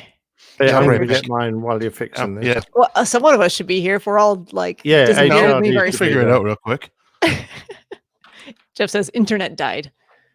All right, I guess I'll stay here while you guys go get your drinks. I didn't want to drink or anything. That's fine. Man, Liz, you should come on and chat with me. No. Getting the no from Liz. Hi. There she is. Yay. Hi, Liz. It's like, don't leave me alone here.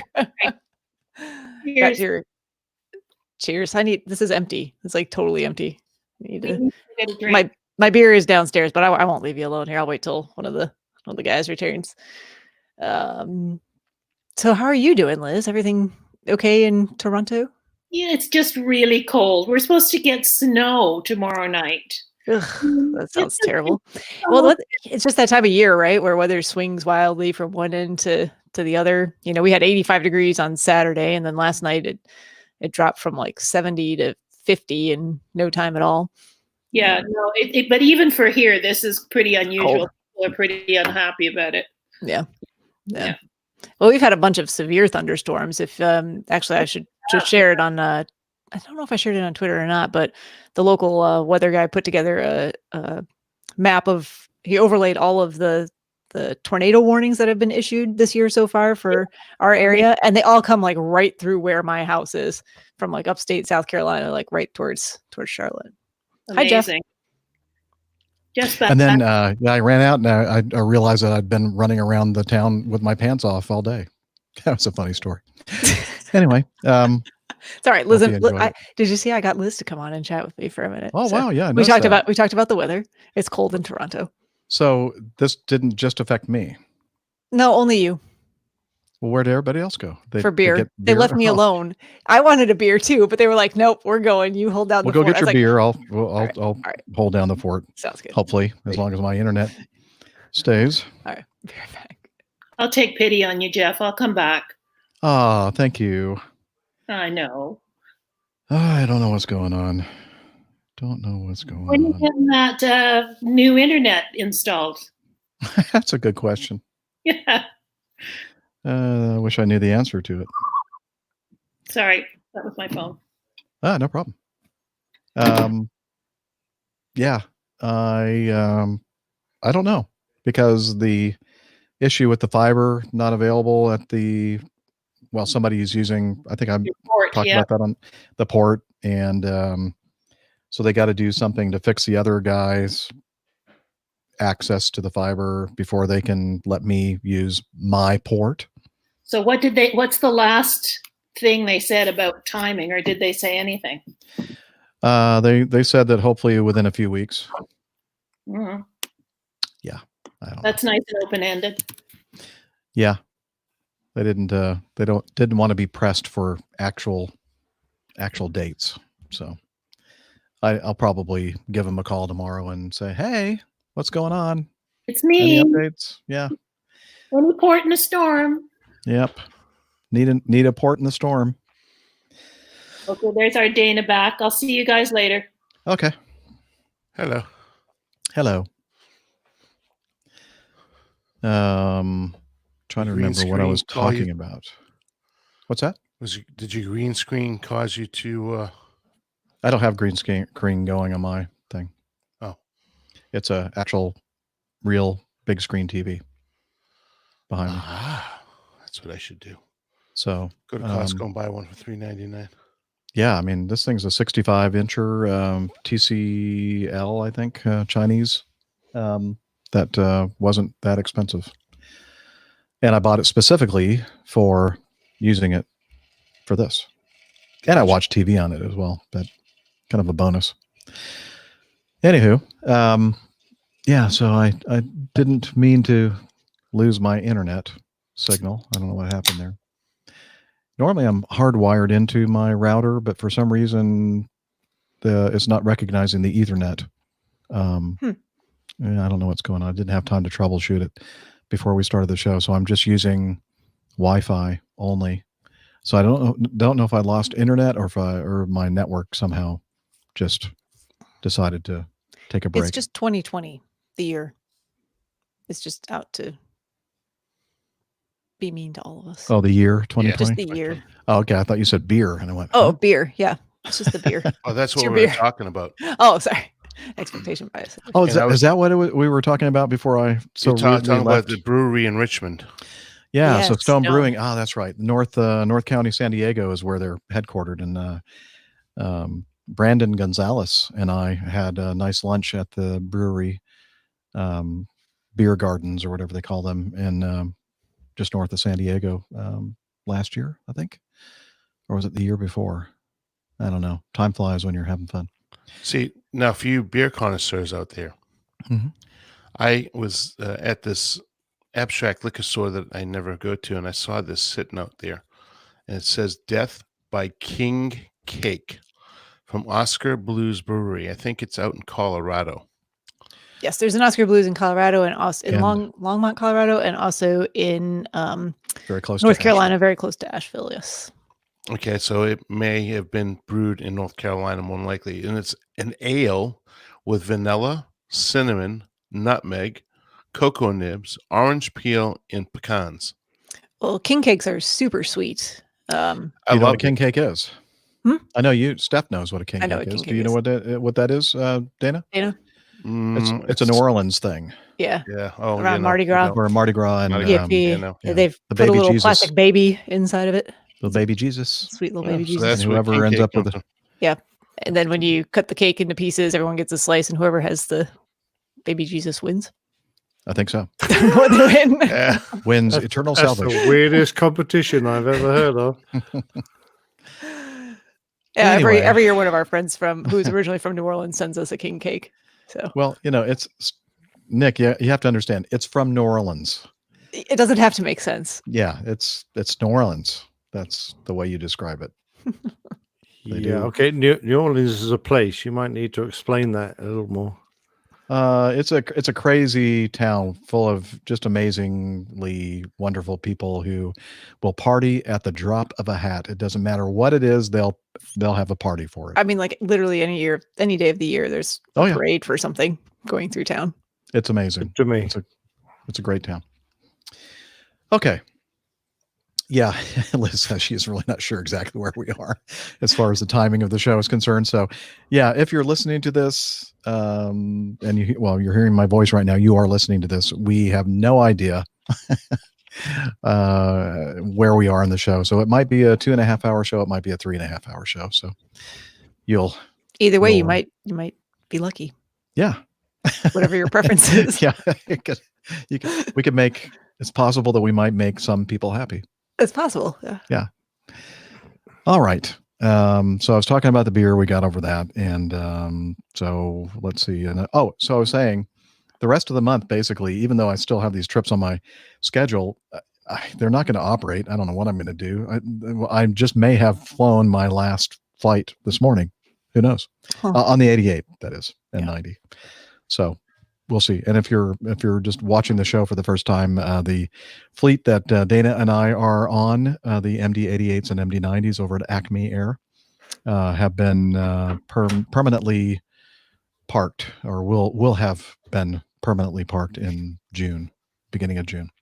So, and what that means for us is we'll end up flying something else. We just don't know what yet, because we're waiting for our company to come out with a displacement bid, and we'll displace to something.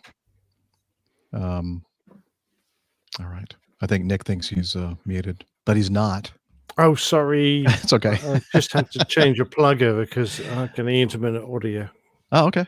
Not a problem. I just thought of this. Yeah, Dr. Steph. Yo. I'm on Z-Pack. I probably shouldn't be drinking any alcohol. Not recommended. Was to kill the efficacy of the It's just not a great idea. Yeah. All right, I'll give it to my wife. Damn it. Sorry. Okay. So hopefully I'll get to fly another trip. I don't know. What was that last trip that you just took, though? Where did you go? I went to Nashville and Richmond. Okay. Nashville, Richmond. Yeah, and the Stone Brewing was in Richmond, Virginia. As I said, I didn't even know they had a place there. I thought it was kind of strange when I was looking at the cooler at the Courtyard by Marriott, and it had a bunch of Stone IPAs in there, and I'm thinking, well, that's odd. I mean, pleasantly surprised, but then I realized later when I was looking at Google Maps that they're in the Richmond area. Anyway, enough of that.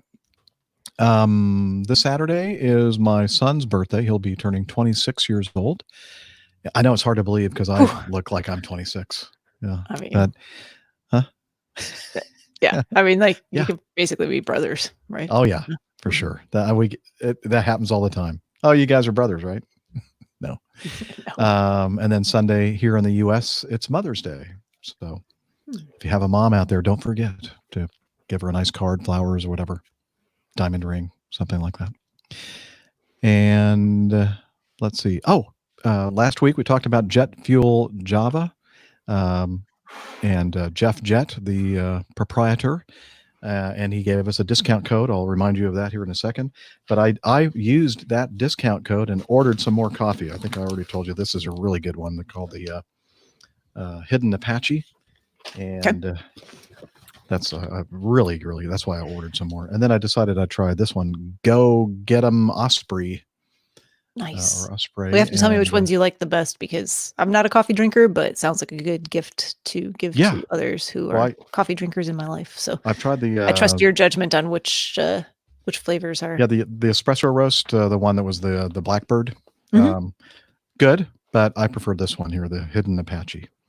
It's my personal favorite. Hidden Apache. But I have not tried this other one here, this Go Get 'em Osprey. And then Jeff says that his favorite is the blend that they have. I forgot what the name of it is. But anyway, just a reminder that you can still get your coffee from Jeff Jet Fuel Java, by heading over to jetfueljava.com and make sure that you order before the 15th of this month, so you only have a little bit of time.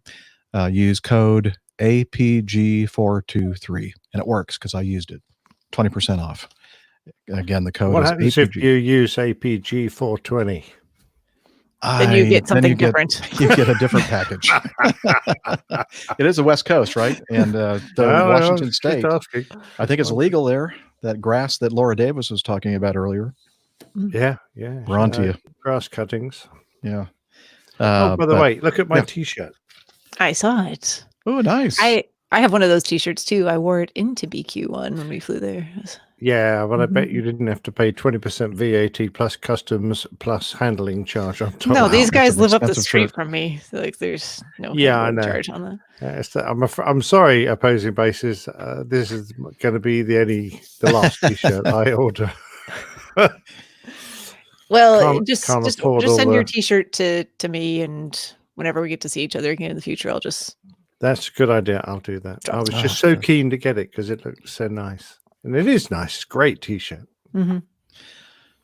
All right. That is all I have on my list of things to talk about in the getting to know us segment for me, anyway. So, anywho.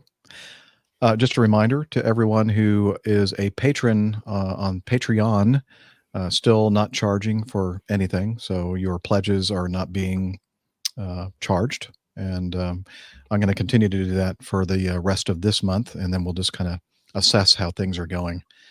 Maybe in June, we'll get that back going again. But for those of you who are continuing to be patrons of the show, thank you very much. And we've actually had several people join us as patrons. And so.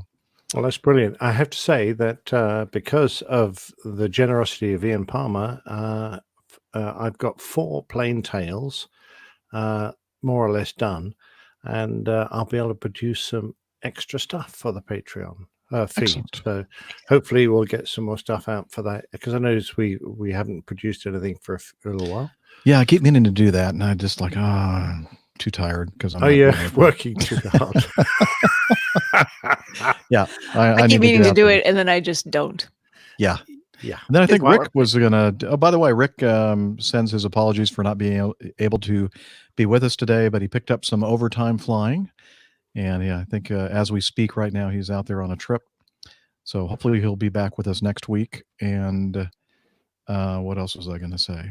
Something reminded me of. Well, I was just going to say there are an awful lot of pilots out there would be going lucky man. Exactly. Yeah. Can't blame him. Can't fault him at all. No, can't blame him. Absolutely, he's in the right part of the industry right now. I know what I was going to say because we were talking about crew logs. I think Rick recorded some stuff that he wants to put out there as a crew log as well. Although I haven't seen it yet, so hopefully we'll have that. Recorded. He's taking I see Stephanie, Tim Needon's just pitched up in the chat room, and his was the suggestion we used for the last show's title. So hi, Tim. Yeah. Well done, mate. Down the hatch. All right. Let's go ahead and do our coffee fun segment.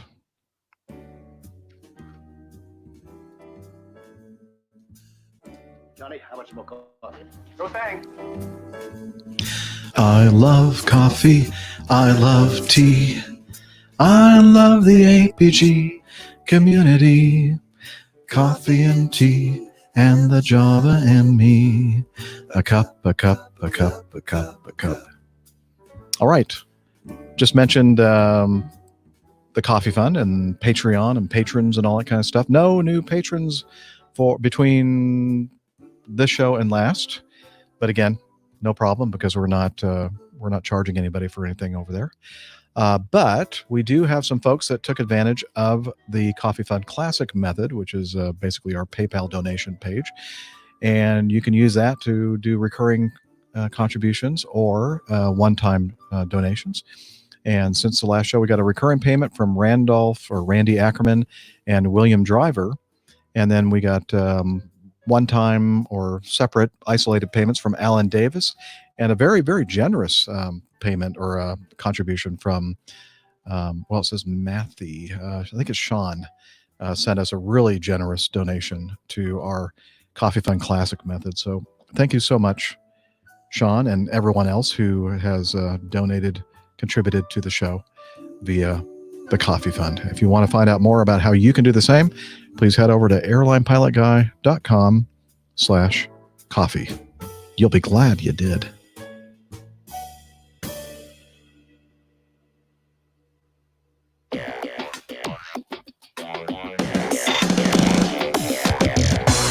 Captain, incoming message.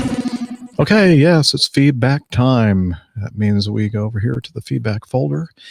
And let's start off with some audio feedback from Joseph. I think we tried to do this on an earlier episode, and we just ran out of time. And it's kind of a long audio feedback, so we're gonna just cut it in half, most likely. So we'll play the first half today, and most likely the second half on the next episode. So take it away, Joseph. Good morning, Captain Nick, Captain Dana, Captain Jeff, and Dr. Steph. And I believe that you received some sort of a reincarnation of the now Captain Miami Rick. I was a number one aficionado of the show for many years, and I did once do a voice feedback many moons ago, but I lost touch of the episode since I went into studying to become an airline pilot. But now, obviously, the coronavirus lockdown is on. I'm starting to catch up on a few episodes. So I'm not entirely sure where the who's who on the show nowadays, to be honest. But anyway, I just thought I would share with the community my story as to how I got here, because I obviously can't judge it for myself, but I believe that it's possibly a little bit of a unique situation. But if nothing else, it'd be nice to perhaps provide a bit of inspiration from somebody in a similar situation, and also it'd be nice to dispel a few myths that I've been seeing floating around on the forums recently, where people have been making suggestions such as it's only a privileged job for privileged people, which I must admit irks me a little bit, because it negates the fact that the sacrifices that people have been making, as well as me feeling it's slightly disrespectful to the people who are already serving as airline pilots. But anyway, so here's my story. So I kind of first connected with airliners probably when I was around about the age of 7 or 8, I think. The first time that I was consciously aware that I was going onto an airplane to go on a family holiday. And obviously, as a young child, it really sparked my imagination, just the possibilities, as well as a highly sophisticated job such as that. So I kind of had it as a childhood dream that that is what I want to do. I want to become an airline pilot when I grow up. But I certainly wasn't a naughty child at all. But I was perhaps a little bit exuberant in my youth, and perhaps didn't apply myself quite as well to my schoolwork as what I should have done. And then in the UK here, we do something called a General Certificate of Secondary Education, which is from the age of 12 to 16. And then you have an option, or you did at the time, to go back from 16 to 18 to do your advanced levels, aka the A levels. So around about the age of 16, I got persuaded to go into the family business, which was catering. But I took the option to go back to school anyway to do my A levels. And because my destiny was looking like it was going to be in the family business, I perhaps didn't pay as much attention to my A levels as I should have done. And as a result, left with a bunch of grades which didn't really reflect my capabilities, much to the frustration of my tutors, because they all thought that, I could have done much better than what I did do. And obviously it was a bit disappointing for my parents. So anyway, once school had finished, I actually went to move to New Zealand for 6 months to work as a dairy farmer. And then that came to an end, and I returned back to assume my position in the family business. But after around about 7 months or so, I absolutely hated the job with a passion. I just could not adjust to it whatsoever. So I ended up the business got sold off, and I ended up going to work on a dairy farm, which is something that I'd always enjoyed doing. But after another 7 months or so, I quickly became disenchanted with that because, there's a few things that happened around the time, but one of the main ones was I went up to visit one of my friends who was at university up in Newcastle and went on a night out, and I realised that he was having a fantastic social life as well as making some good strides towards doing the career that he really wanted to do. But most of all, we're both in exactly the same financial situation, so it wouldn't matter for me anyway, which was basically skint, i.e. we had no money between the two of us whatsoever. So anyway, there was one particular day in October, which I'm sure Nick can attest to, the beautiful UK October weather. It was absolutely hammering it down with rain. And I was outside shoveling, well, we'll keep this a family show, muck around, just covered in muck and rain. And I know it sounds incredibly corny, but I looked up at the sky and there was a brief parting in the clouds before they quickly disappeared under a large strata of nimbus clouds again. But through the clouds, I could see that there was a beautiful airliner streaking across the sky, leaving a gorgeous silver contrail behind it. And then there it was. At the age of 21, I decided that is it. I have absolutely had enough of this lifestyle. There is nothing holding me back because I didn't have a mortgage or any financial commitments. Neither did I have a girlfriend at the time. So I thought, right, that's it. I'm going to hand my notice in and we're going to make the rest up as we go along. So the next day, pretty much, without a proper game plan in place, I thought, that's it. We're going to put the notice in and we're going to take it from there. So before I completely left agriculture, I decided that I wanted to go and work with the harvesting teams just as a bit of a final hurrah. So I went to do that for the summertime and ended up getting dismissed from that job of all things. But after that, I committed to going back to college. So I enrolled on a course which was due to start in a few months' time in the September. So I got another job working as a butcher and then ended up getting dismissed from that one as well. But I was also at the time working as a doorman, which I think over in America you call it a bouncer, which is basically just doing a security function on nightclub doorways and stuff. So anyway, in the September, I went back to college to put my education right because I sincerely believed at the time that there was 3 things that you had to assert to become an airline pilot, whether it was right or wrong. It's what I believed at the time, which was that you needed the mental capacity to do the job, good health, and the financial side of it. So obviously, having made a bit of a hash of my education the first time round, I went to put the record straight again. So I enrolled on a course which was basically an access to higher education in engineering. So it's heavily maths and physics based, which is what I was led to believe the airlines are looking for at the time. And graduated a year later with 3 distinctions and a pass. So I was very happy with that because it meant that if I wanted to, I could have gone straight on to university to study engineering at a degree level. But anyway, during that time as well, I'd actually also sat the GAPAN test, which is a Guild of Air Pilot and their navigators. They use the Royal Air Force's battery of test again, gauge your mental suitability for that particular job. So I was off to RAF Cranwell. And I passed it halfway between an airline pilot and a jet fighter pilot. So I was very happy with that. Basically, I proved to myself that I had the mental capacity to do the job, as well as being a generally healthy person anyway. So after that, it was simply a matter of getting the money together. So this is now going back to 2010 when I eventually walked out the college doors for the final time.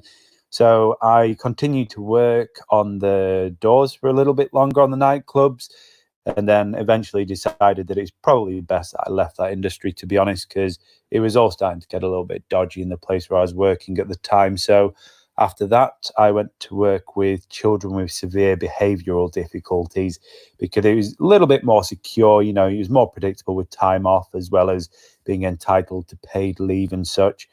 So out of that, it was the initial kind of financial springboard that I needed to get a game plan together in order to get the money together to do the training.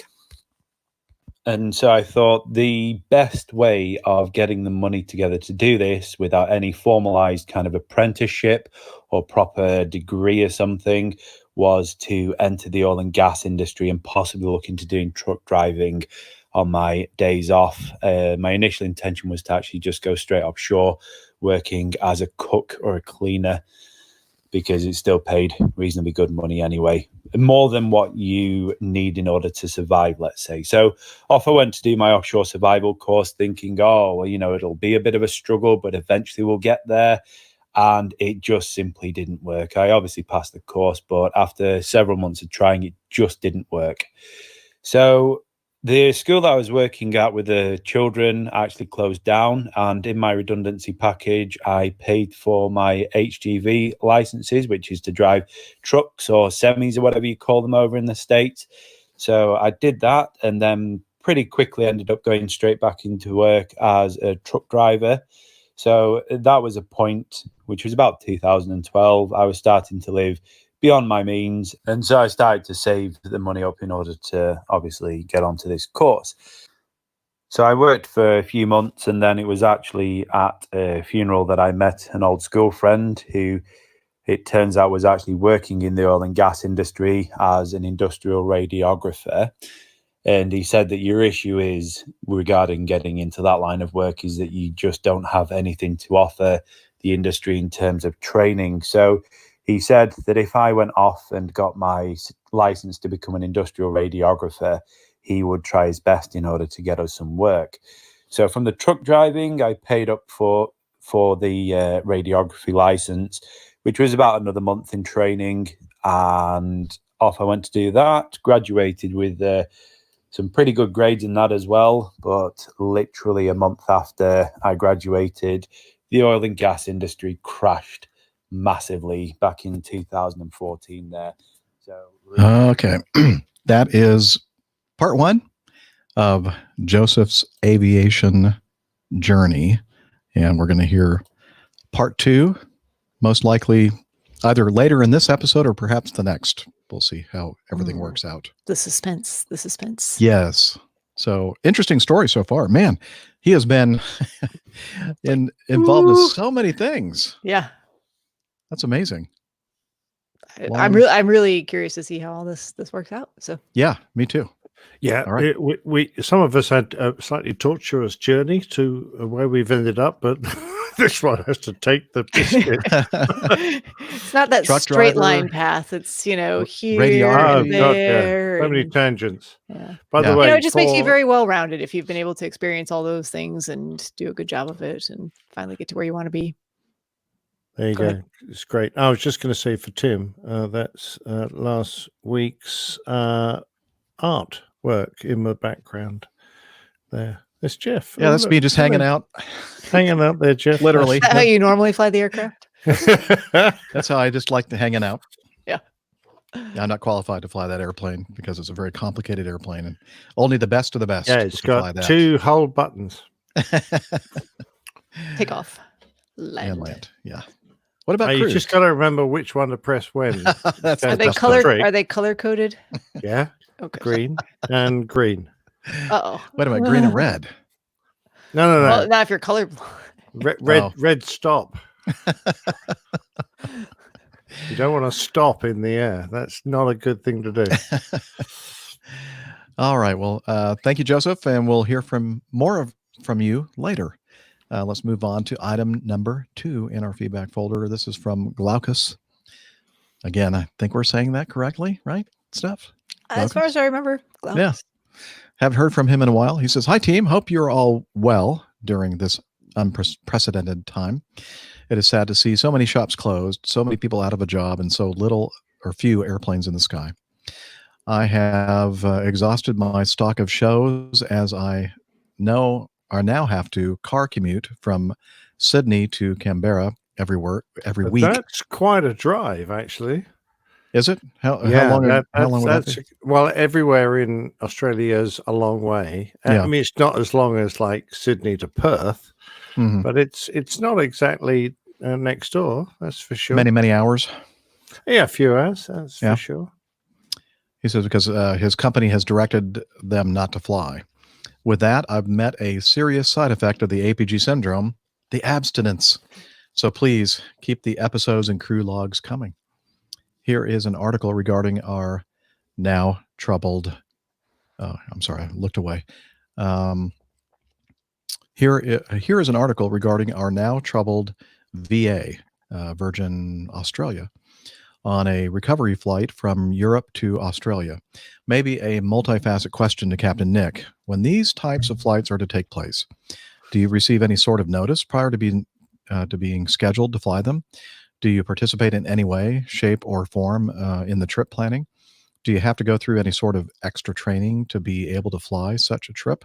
Your input is appreciated. And again, he has a link to that article from news.com.au about a coronavirus. Virgin Australia pulls off one of the world's longest flights from Paris to Brisbane. And so what do you think, Nick? Are the pilots involved in any way on this, or you just are issued the order? It's an interesting one. It depends entirely on how the airlines run, to be truthful, because when you get up to the sort of management levels where you're going to consider doing a one-off flight like this, usually your fleet manager or the chief pilot agrees to do it, because the company says this is a great idea, but you have to have some pilot input to say, yeah, this is feasible, and yes, we can do it. And in a good company, I would say that the chief pilot or whoever would pick a crew to do it, and he would organize the flight, and then he would actually personally brief the crew. So it's very unlikely you'd just pitch up to work and find yourself on a ginormous flight halfway around the world to places you've never been to before. So they would probably nominate a couple of captains, one over an overall charge. He would, I suspect, come into the company headquarters and sit down with the planning staff and work out how they're going to do it and familiarize himself with the countries he's going to fly over, and the pitfalls, basically, of going into places he's never been before. And when you're established in a long-haul company, there's usually an extremely large route planning document, which gives you all the information you need about every route the company flies. So if you're going to move on to a new route, a sensible pilot would pull it out. Sorry. Am I allowed That's to say what that? she said. Yeah, thank you. Or at least get it out on his EFB, his electronic flight bag, and take a look and read about how the flight works, and particularly transitions from country to country, because there are often rules and regulations about moving from one country to another. You have to perhaps call ahead or follow some procedures. That by the by. So he would have a certain amount of input, and the route is probably going to be entirely out of his hands, because on a route that long, it's going to depend upon air traffic restrictions and weather. So he won't have all that information. The operations staff, or in the United States, it would be the dispatchers, would have all that information. They would plan the route, but he would have a say in a general way. So he would probably approve it and say, yeah, I'm happy with that. After all, he's the guy that has to fly it when it comes down to it. With regards the number of personnel on board as well, he'll have a say on that, but the company will basically, if they're a sensible company, will even overman. We recently had an extremely long flight in my old company down to China and back, and effectively no one got off the airplane. So it means you had to have two crews on board. One crew was going to land the aircraft into China. The other crew was going to bring it back. And I guessed at 6 altogether. In fact, they put an extra person on board just to give them that flexibility. And that's, I think, a very sensible idea, so that if somebody had a problem, they wouldn't get stuck there. It requires a lot of thought and planning, but it's quite achievable. It's not exactly a difficult thing. It's a rare feat for them, but other airlines do it all day, every day. It's just unusual, perhaps, for that airline to go that far and in that direction. Well, very good.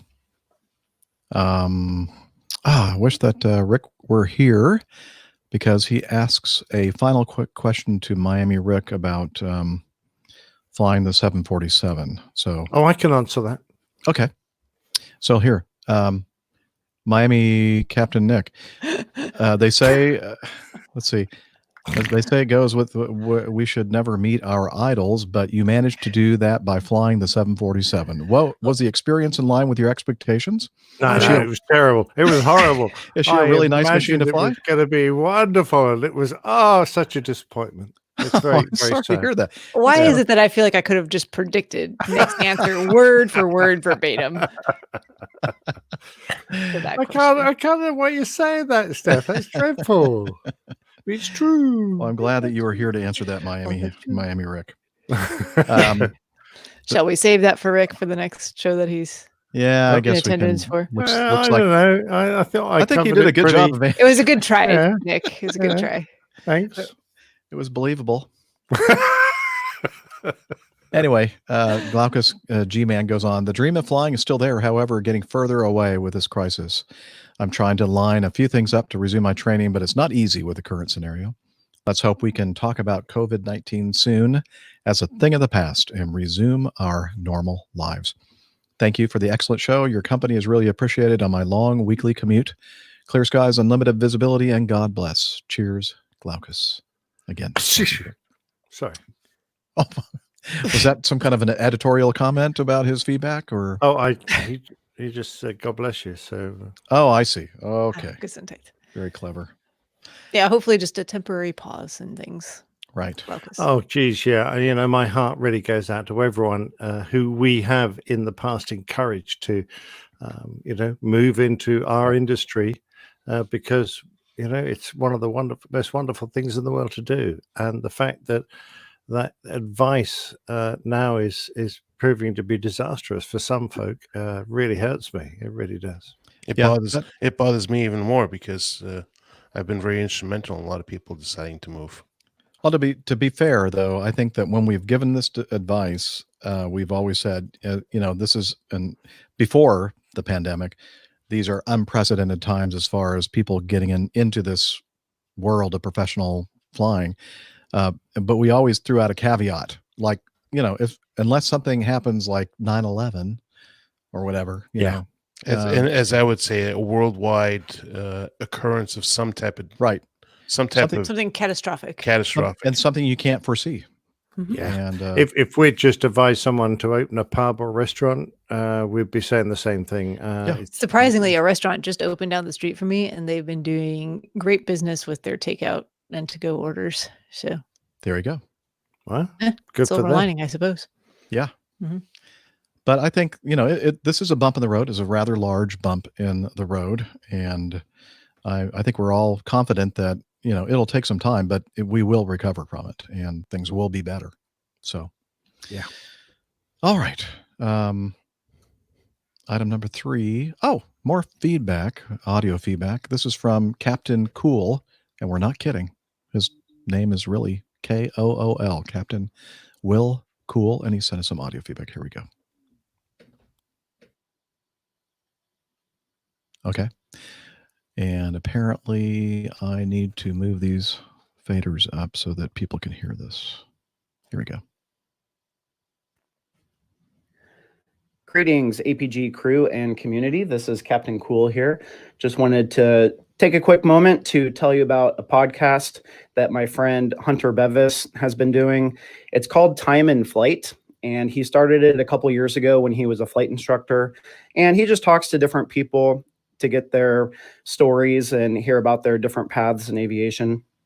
Anyway, he interviewed me recently, and that episode 24, is available now. And it's only 33 minutes, and we talk about my path in aviation and a little bit about coronavirus and how to survive a downturn and things like that. So if anyone's interested, feel free to listen, and I hope everyone stays happy and healthy and safe. Thanks. Take care. All right. So thank you, Will, for alerting us to the fact that you were an interview guest on the Time in Flight podcast, an aviation adventure podcast about flight instruction and beyond. And we'll have a link to the actual show in the show notes. All right. Excellent. Good Yeah, I to have know. not. I did not know about that podcast, so it seems relatively new. Perhaps I 24 think it episodes. might be. I don't I don't know know. how So long they're on they've episode been. 24. So I think it must have been around for a little bit. And I'm like you, Steph. There are so many new, great podcasts out there that I'm just not catching them all. So It's great to hear that the aviation podcast community is growing, though, isn't it? yeah, Marvelous. absolutely. That's because they're tired of listening to us. Yeah, that's probably true. No, I'm not. I'm only kidding, really. Sort of. Item 4. Andrew sent this in. He said, this is something I think Andrew was with us in the chat room for the last episode. Hey, Jeff, we're just Yeah. looking at your screen still. Just FYI. Oh. No, you're sharing your computer screen with. Look at that. Well, you could have just hit the stop screen sharing button on the bottom. Oh, I hit a button, but I just made it bigger. Oh, I screwed it up. that's all right. You guys are supposed to be looking after me. Well, You I failed. just thought I'd mention it. Thank you. Yeah. Good. Yeah, because I did not intend for that to be shared. Sorry, SHR's job, looking after you. I know. It's a big job. I was looking after him. I know she was. Stopped it quickly. Barely. Jeez. Such abuse. We're so disappointed in my behavior. All right. I believe Andrew was with us in the chat room on our last show. And during the show, he asked a question. And Liz went ahead and wrote it down or copied it or whatever and made it into a piece of feedback here. And the question was, is the COVID-19 pandemic the end of the 747 and A380s as passenger planes? The end of the 4 engines in all fleets? What say you, Dr. Steph? I say if it's not the end, it's definitely the beginning of the end, which probably actually started some time ago. I think there's a few airlines that are going to continue because they're more heavily invested in that particular type of aircraft. I'm thinking of like Emirates with their A380s. Gosh, I don't know about the 747, to be honest. That's probably not looking good for a lot of the operators that are still flying the 747. Yeah, we'll see. I don't think their time is long with us. At least as passenger. As passenger aircraft, yeah. I mean, the 747, I think, will be flying for a very long time as a cargo aircraft. Mm-hmm. I don't know what the fate of the A380 will be.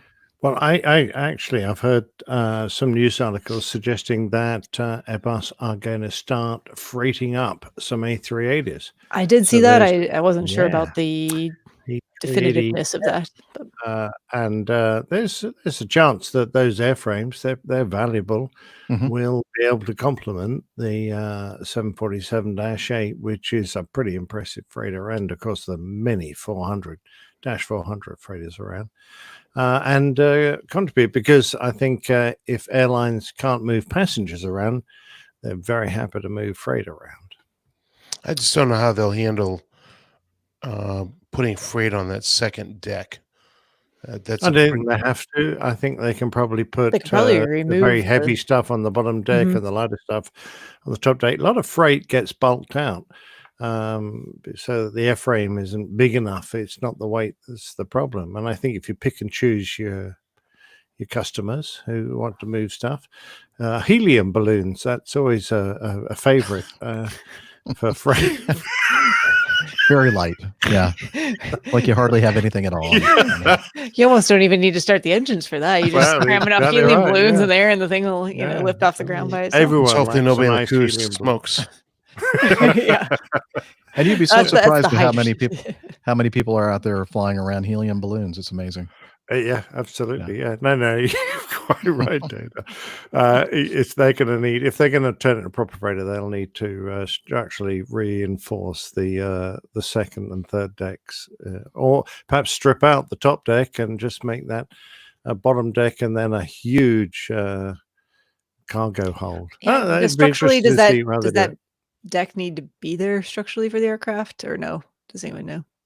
I don't know. I think if you put enough helium balloons in there, it doesn't matter. It'll support it. No, exactly right. It's fine. Oh, the helium balloons. Well, so I think, sure enough, not in our current show folder, but in our feedback folder, there is an article from flightglobal.com about this actual subject with the A380. It finally lands a freighter roll with LHT modification. I guess LHT, is that for the Lufthansa technique? No, it stands for light helium technology. Oh, okay. The helium again. Lufthansa Technik is working on a conversion for the Airbus A380 as part of its effort to offer temporary passenger-to-cargo modification services. Temporary passenger-to-cargo modification services. So maybe they're not talking about doing this permanently, although there's a image here in the article that shows the A380F and does not have windows. So perhaps this is a possibility as well. Anyway, we'll go ahead and either talk about it again on the next episode, or I'll just put this in the show notes for this particular piece of feedback. So there we go. Now getting back to the current show. So Andrew, yeah, as Steph said, I think that the demise of 4-engine passenger airliners was already beginning before the pandemic, and I think that this is just accelerating it. Yeah, and you can probably throw in the 340 into that equation as well. Yeah. Guess what I saw? I think the 340 is gone, although it has been picked up by a couple of African operators. But yeah, it's gone. Landing at Nashville day before yesterday, I saw a beautiful airplane landing, a 727 freighter. And so that thing's been going strong for quite some time. And wow, as you said, the 747 freighters will most likely be around for quite a long time as well. But definitely. Yeah. Okay. Item 5. Ollie writes us. He says, "Dear APG guys and girls, this is my first feedback." Ollie, what's taken you so long? As I'm almost a newcomer to this brilliant podcast. Brilliant! Having been listening to it only since October last year, I am a retired Brazilian Navy helicopter pilot, and I'm currently working towards my airplane commercial pilot license. Your podcast brings us listeners a lot of tips, insights, and incentives for those longing to join the world of airline flying, and also much joy and fun for enthusiasts and geeks who can rely on at least 50% accuracy in technical matters. On APG 422, Pilot Pip, is this the correct spelling? Yes. Although we spell him. I was going to say TWAT, but I was going to say we have other spelling, alternative spellings as well. Anyway, this guy, Pip, sent a feedback on the conversation about simulators, mentioning that he had to go on landing his airplane on an aircraft, or he had to go at landing his airplane on an aircraft carrier in a bay somewhere in South America, probably Rio de Janeiro. Although our Navy indeed had an aircraft carrier that sometimes stayed at anchor in Rio, I wonder if maybe he has also tried to land at the city center airport there, Santos Dumont Airport. That's a Sierra Bravo Romeo Juliet. At sea level by the bay and surrounded by sea, I think it is probably the closest to a carrier landing that airline pilots can get here in Brazil. The biggest planes that operate there nowadays are 737-800s and A320s, and with only 4,300 feet as its longest runway, there is not much room for error. Some planes have indeed fallen off the deck, but I cannot recall any fatalities. I send you guys and girls some links for videos of some landings there, and also some pictures, some of them taken from the well-known Sugar Loaf Mountain. The views in the approaches are spectacular. And those links will be in the show notes. Talking about falling off decks and simulators, it reminds me of my own sim training for the Lynx helicopter. As we didn't have a simulator in Brazil, we used to send our pilots to train at Royal Navy facilities and Royal Naval Air Station. Oh, Nick, help me with this one. Yeovilton. How do you? Yeovilton. Yeovilton. Yeovilton. Yeovilton. Yeah. There we go. I should have asked Steph. I wouldn't have known until Nick said it. I was going to put more emphasis on the beginning word, not be like all the individual vowels. Yeah. Sorry. Anyway, yeah, I thought you were figuring those Brits out stuff. I still need a little help from time to time, but I pay attention. Well, and see, us Bostonians, I probably would have gotten real close to what Nick and how he said it the way we would pronounce it. Good man. Yo, Vilton. Yo, Vilton, come over here. Anyway, have you been there, Captain Nick? Yes, I have. Operated out of there on the Phantom, fought their Harriers, shot most of them down. Yeah, had good times there. They're a great bunch of people, actually. The Navy, they're like an Air Force without rules, which I think you, Jeff, will appreciate. They're a bunch of cowboys. Good. Yeah, you know me, Mr. Cowboy. Yeah, very so much. when you say you shot down a bunch of Harriers, do you mean that figuratively or? Yeah. No, I was last time I operated there. I was doing the qualified weapons instructors course.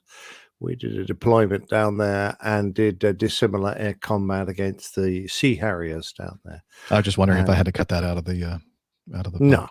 Okay. So no, we in training, we trainingly shot them down. Ah, gotcha. Yeah. Okay. The instructors would also make good use of the last minutes of the training sessions, but instead of jolly rides, they would throw everything at the crews simultaneously. Whew. In one of those occasions, when returning for a single-engine landing at night on a pitching and rolling frigate with no stabilization, I botched the landing and fell astern of the ship. Besides seeing everything red as PIP, I verified as the helicopter quickly sank underwater that the SIM database included the ship's propellers, which I got to see slowly turning ahead of me. Amazing. Unbelievable. That must have been brilliant. Those sim designers probably got a kick out of doing that. Oh, absolutely. Yeah. Which reminds me, when I first climbed into the F-18, Australian F-18 simulator, one of the tricks we did at the end of our first mission was to be asked to fly directly over our base, pull up into the vertical. It was at night. And then they froze the sim and they said, "What do you see?" And in the stars directly above the base, the initials of the guys who had gone to McDonnell Douglas, the Australians, and set up all the simulator stuff was spelt out in the stars there, which I thought was quite nice. Little Easter eggs left all throughout for. Yeah, there forever. That's cool. Okay, keep up the good work. Blue side up and tailwinds for everyone. Andre Ollie Marche. He's from Marcet. Brazil. Yeah. Marchet? I have no idea how you would pronounce that in Portuguese. We're just going to call you Ollie. Marcet. Ollie. Marcet, yes. I'm going with Marcet. All right. Thanks, Ollie. Look forward to hearing more from you. By the way, when someone tries to throw everything at me in the last few minutes, I take note of where the simulator stop button is that we have behind each pilot, and I just reach down and tap it. So that's enough. Yeah, I've had enough now. No more fun and games, please. Thank you. A lot of times in the sim, we can like put everything on freeze, or usually the instructor does. Okay, let's put this on freeze and talk about this. That's right. I can't tell you how many usually times, a great sign, is it? I can't tell you how many times I've tried to do that in the airplane, like when things start getting really bad. Okay, let's just reassess. Take a step back pause. and have a think about it for a moment. Yes, put this on freeze and let's talk about it. All right, Chet writes in. This is a funny one. Chet, I'm sorry. It could be Chet. It might be, but I think he's. I doubt it. Yeah. American. Okay. Chet. Well, you know what? I need to. Well, actually, how do you spell chef? CHEF. Yeah. Well, all you do is take the T, change the T, and then you got chef. Yes, that's true. That was my thinking. So this is from Chet, and this is also from the New York Post. Michigan pilot gives a literal F-U to governor over the coronavirus lockdown. And let me share my screen again with you fine folks. F-U is smoke, isn't it? It is. It's smoke. Yeah, I thought that's true. Fume. That is so true. true. He's blowing smoke. Is Is that Here, what he's let's trying to do here? That's the so phrase, I think. so everybody can see in the live video. So there we go. So this was near Grand Rapids, Michigan, and this person was. So I think what this is actually is this person, since he lives in the Grand Rapids area, I'm assuming. I think he may have gone to Ferris State University, FU, the initials for the fine university. He must be an alumnus. Well, don't forget about the S part. We're going to say. I mean, it's not commonly put into the initials for Exactly. the university. Everyone from there knows that. Right. I mean, because they wouldn't say FSU because then That's everybody Florida confused State, them with and Florida it's State. confusing. Yeah. Well, don't want to So confuse. clearly, that's what that stands for there. The little flight doodle. What do we call it again? Sky doodle? A doodle. Yeah. So I thought it was pretty funny. Very humorous. To look at a map of Michigan, how close is Lansing to Grand Rapids? Is that where the arrow is Not- pointing there? Yeah, Yep, I think I'm that just is- curious. Might be Not being Flint. a local, does that actually point at? Yeah, it's a government? pointer. What did you think that was? No, I just.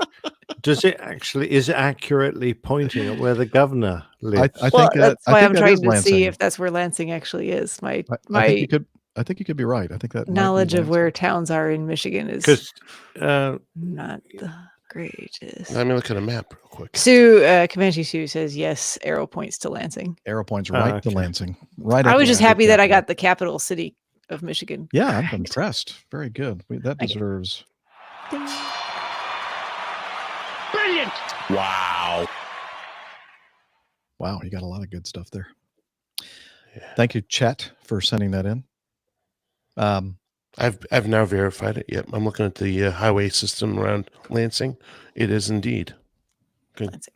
Thank Well, you, you Got got- 100% now. at traffic least you got recorder. that bit right. Item number 7, David says, "Good morning, Jeff and the rest of the crew at APG. I have just watched a video on YouTube made by a UK news channel about the RAF's Quick Reaction Alert Cruise. I found it very interesting, and I'm sure will bring back a few memories for Captain Nick, retired, for when he was in the RAF many moons ago. I hope you are all keeping yourselves safe from this nasty little virus and back flying again in the near future. Regards," and David. And let's see here. I have a little bit of a video. I'll just play a little snippet of it, and just to kind of pique your interest, perhaps, of this series on UK TV. Here we go. Why is it not doing anything? Here we go.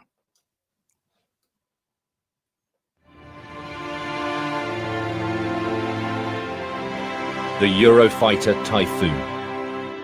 One of the most advanced fighter jets in the world, armed and ready.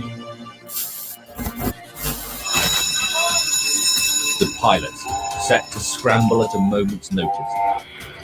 They're running away because somebody Yeah. left a pot on the Yes. stove or something. I don't know. Somebody just got- farted. Yeah, that's it. Somebody left a bomb in the bathroom. Now, Yeah. if they're, I want to know if they're the most advanced QRA in the world. I want to know why they don't have a Thunderbirds thing where they go and stand under their picture and they get turned around and down a slide and then Oh, that go is so cool. shush straight into the Yeah. cockpit. Yeah, what is Good this? point. Opening the door and running. No, I'm sorry. So That's what we Yeah, but used to they do set back it to in very dramatic music. they did. Yeah, that's true. Actually, But I'm we with never- Nick. I'd rather see the Thunderbirds, hear the Thunderbirds music, and see that. See the Yeah. fly system. down to shoot. Exactly right. I don't remember us having dramatic music. It was And it was in your unfair. head. Let's bring your own It was music. the 70s, so you know, things will have improved since then. That's the CIS, the cockpit injection system, I think. I don't know. Oh, very good. Yes, I watched the video. Actually, it's a lovely classic, promotion of one of the jobs of the Royal Air Force. But actually, it did touch on quite an interesting thing, which wasn't a factor when I was around, and that's the decision-making process about shooting down a civilian airliner. And that kind of brings it from a publicity video into something that requires a little bit of thought. If you're in a peacetime Air Force, effectively, we're not particularly at war with anyone.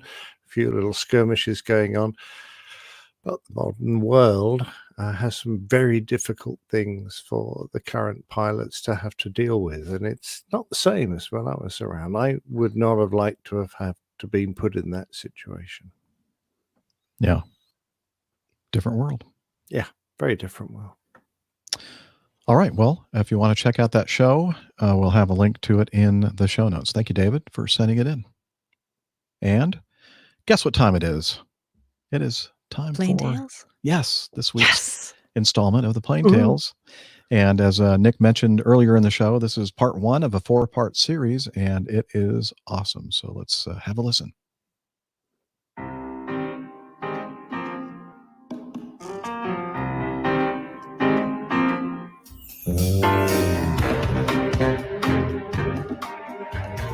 The Old Pilot's Plain Tales.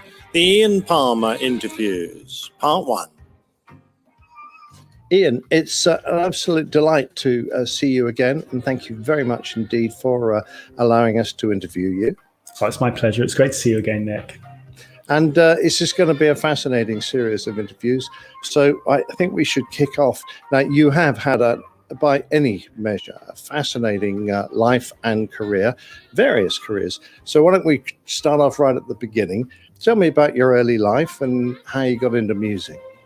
Yeah, well, I think I was always destined to get into music. I come from a musical family.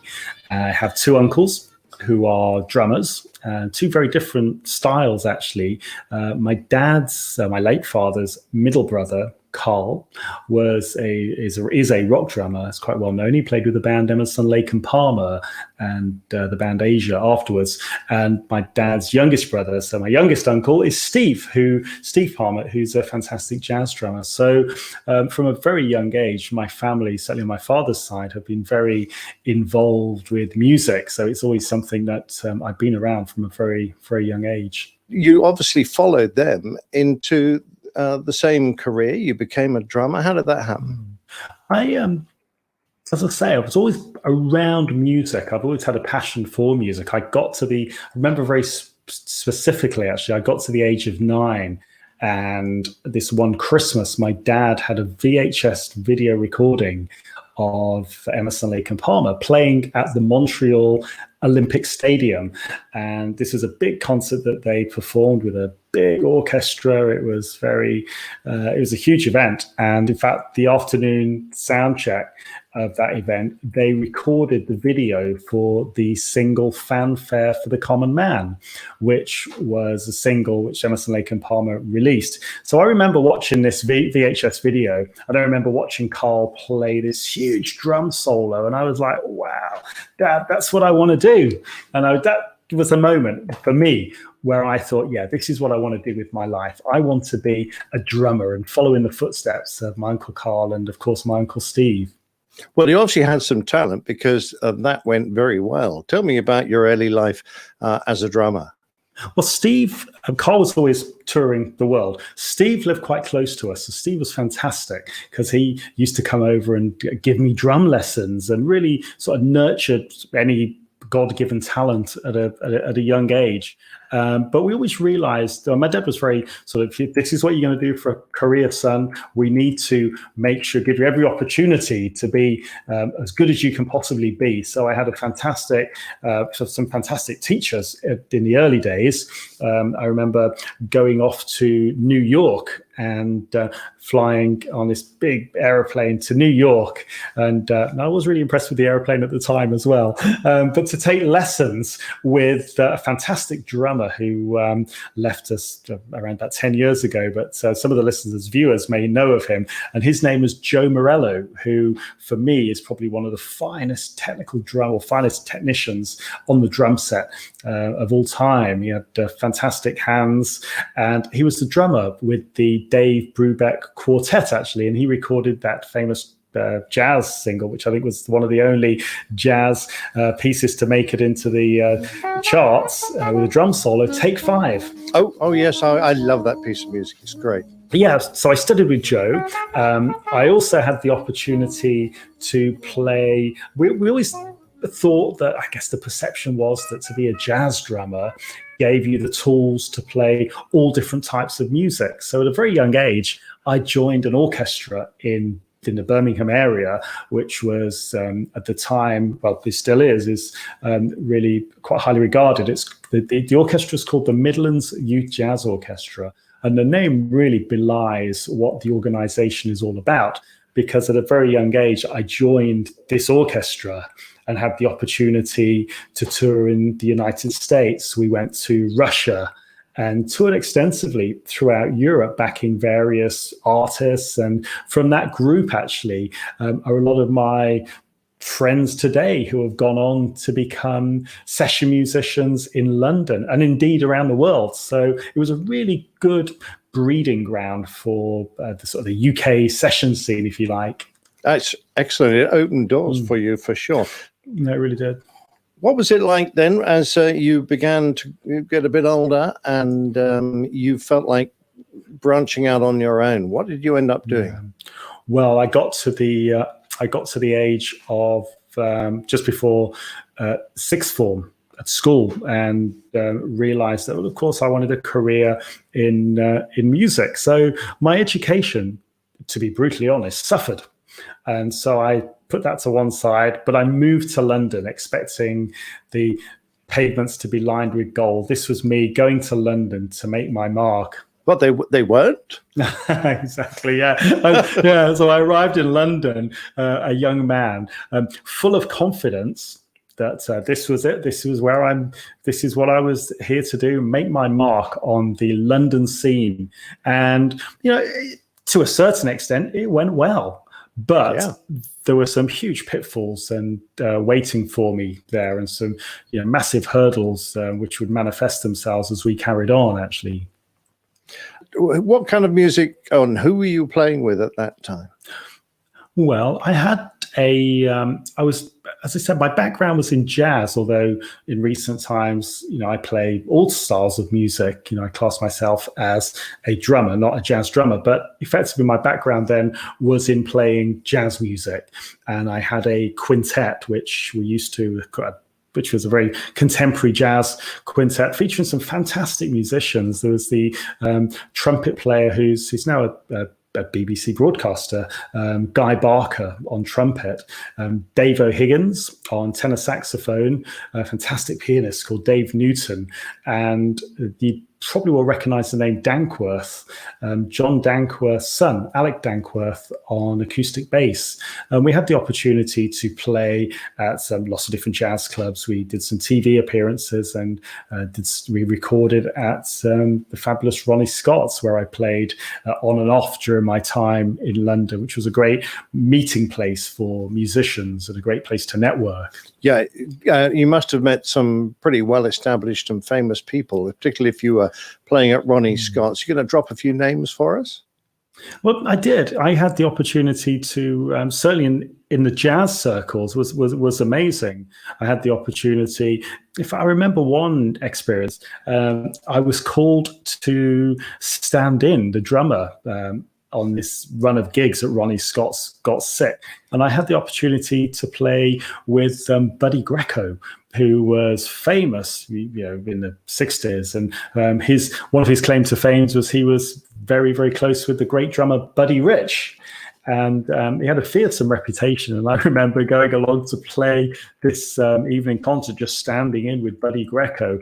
And it was a real learning experience, actually, because everyone said, oh, he's got a terrible temper. And, and I was getting really worried about this.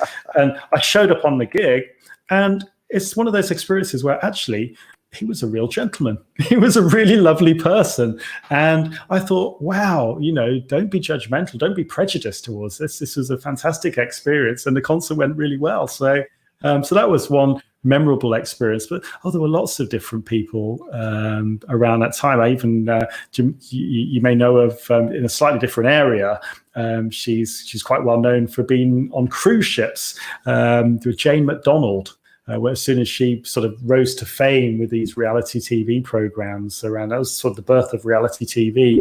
I was on a Christmas DVD with Jane playing with a big orchestra, and we had a really lovely experience there touring. We played one night to a celebrity audience, which was on BBC at the Royal Albert Hall.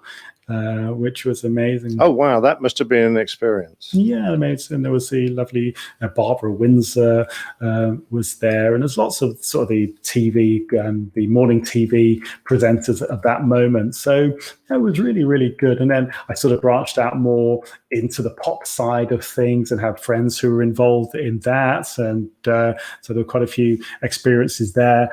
So it really was it kind of leads nicely on to one of the hurdles that I suffered around that time. Yeah, that's true. You were a very young man at this point still, and away from your parents. I was away from my parents. I was 17, 18 years old. They described me as being quite precocious, I think was the expression.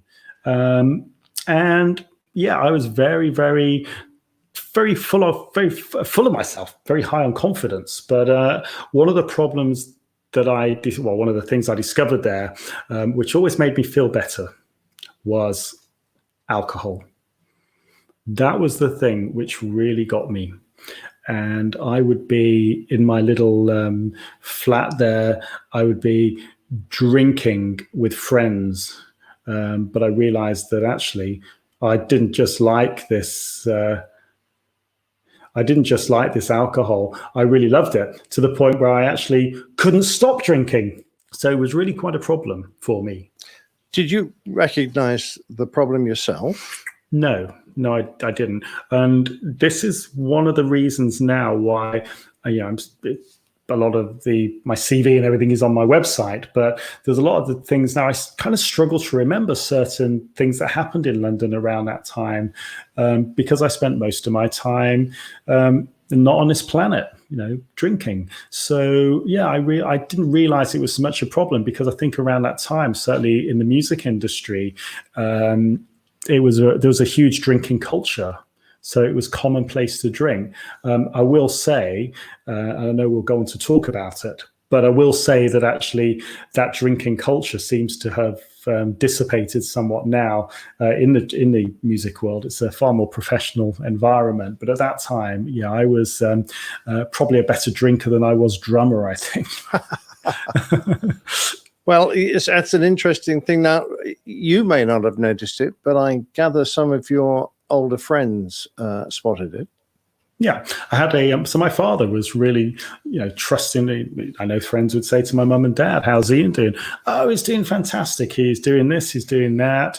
He's doing this TV performance. You can catch him doing this, catch him doing that." And they were really proud. And my dad's, was a very proud person. And it came as a total shock when a friend rang my father up and said, "I think Ian's got a problem." And they were like, right. And I think they must have been in denial, because at the time, I was drinking so much. I will say that I had at one point, and there was no need financially for me to do this, but I had a really lovely postcode as well. And that postcode where I was living for about 10 days was W1D in the West End of London. Yep. And it was a doorway of Marks and Spencer's. Hang on a minute. You slept in the doorway of Marks and Spencer's?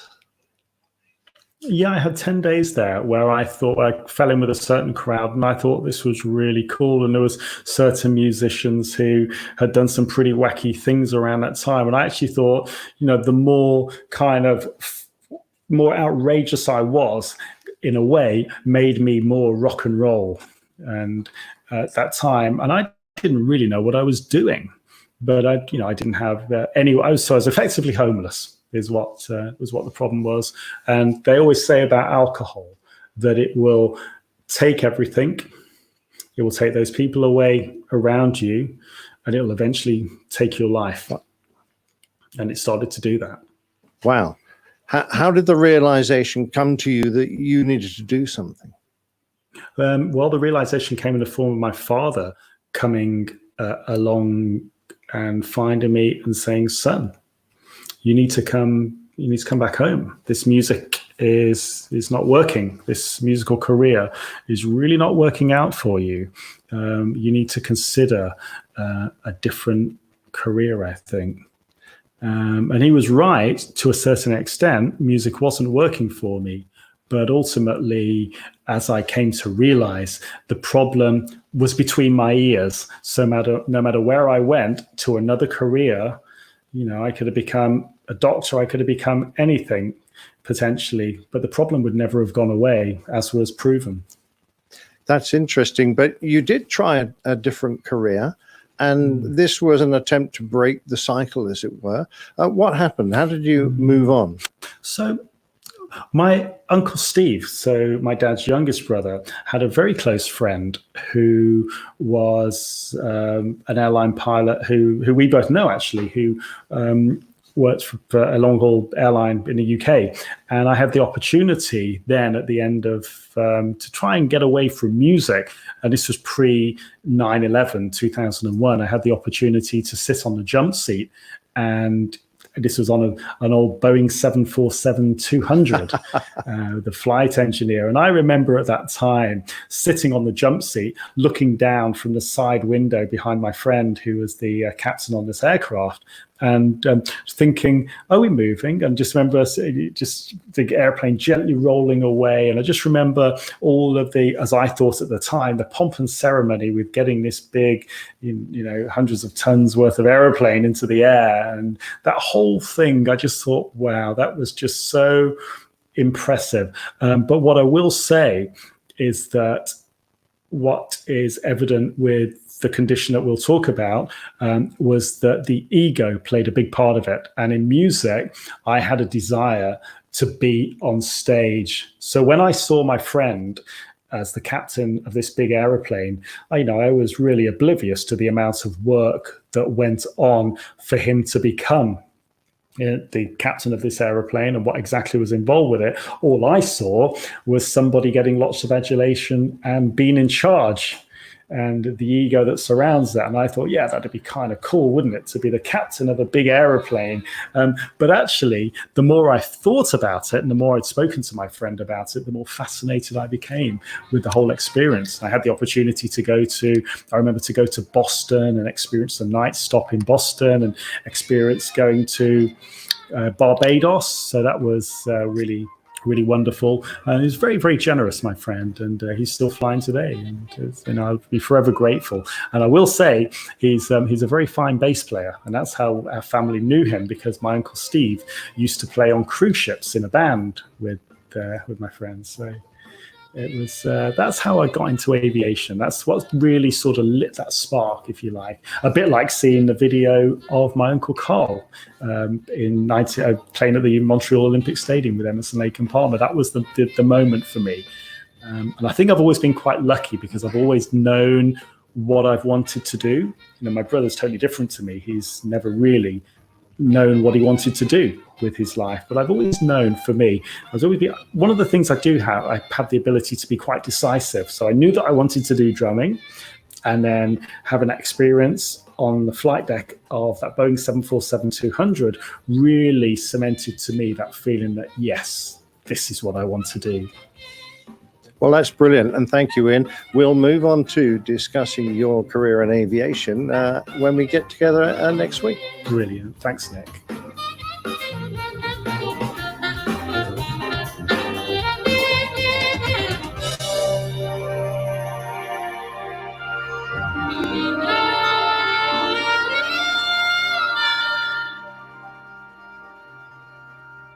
Nice. Love that music. I'm glad you do. You'll never guess where it comes from. From Ian Palmer, perhaps? Yeah, he kindly gave us permission to use this copyrighted music. It's from the latest Tomb Raider game. Oh. Game, and he did all the drumming for that in lots of different areas. So, and that's just one of the pieces from that game. Fantastic. Wow. And then, did I understand this correctly? His One of his uncles is the Palmer from Emerson Lake and Palmer. You understand that entirely correctly. Wow. Yes. And then also played for the other band you mentioned. Yes. Dave Brubeck Quartet. Carl were the two great drummers from his family. Yeah. His father was a musician as well, on the guitar, I gather. And Ian has followed on and is a well-known session drummer, and professionally employed in a number of areas. I'm going to We're pass going to find this. out Oh, go ahead. about that. Sorry. I was gonna say I was gonna pass this plain tale along to my brother, who's also a avid drummer. Oh, absolutely. Yeah. And Ian does a lot of online stuff, teaching, and also just drumming for fun. He's obviously a very capable musician. Mhm. He's a capable man in many areas, but as we all discover, he has this this problem, and it's very hard to define. People who become addicted to substances often have a ruined life, and Ian very nearly went that way, but luckily through the help of friends and his own determination, he overcame it. And this story has only just started. It's a fascinating interview, and I just take my hat off to Ian, because it must be the hardest thing in the world to have had something that society looks down on, and particularly if you're holding down such an important job as an airline pilot. For him to be so open, I found really remarkable, and a testament to his character and the way he has obviously changed over the years. And I really appreciate the fact that he was happy enough to chat to me in pretty graphic detail, spending nights, night after night, never going home in the doorway of shops in London, when the alcohol got the best of him. I find remarkable. So No, I was really riveted by this one, and I can't wait to hear the next few parts to come. Ian, of course, does this with an ulterior motive, and it's nothing. It's nothing sinister. He understands that he's not the only pilot in Oh, our sure. industry that It can be suffers, very helpful for others to hear his journey. and he would like, or he's very willing for me to say that if there are any pilots out there who would like to perhaps chat to him personally, write to him personally, who might feel that they're close to being in his situation, he's very happy for me to give his email address. And if there's anyone out there who feels that they're in a position where they would like to, then just drop Ian a note, Ian at ianpalmer.com, and that'll be in the show notes. And perhaps some good can come of this plane tale. Yeah.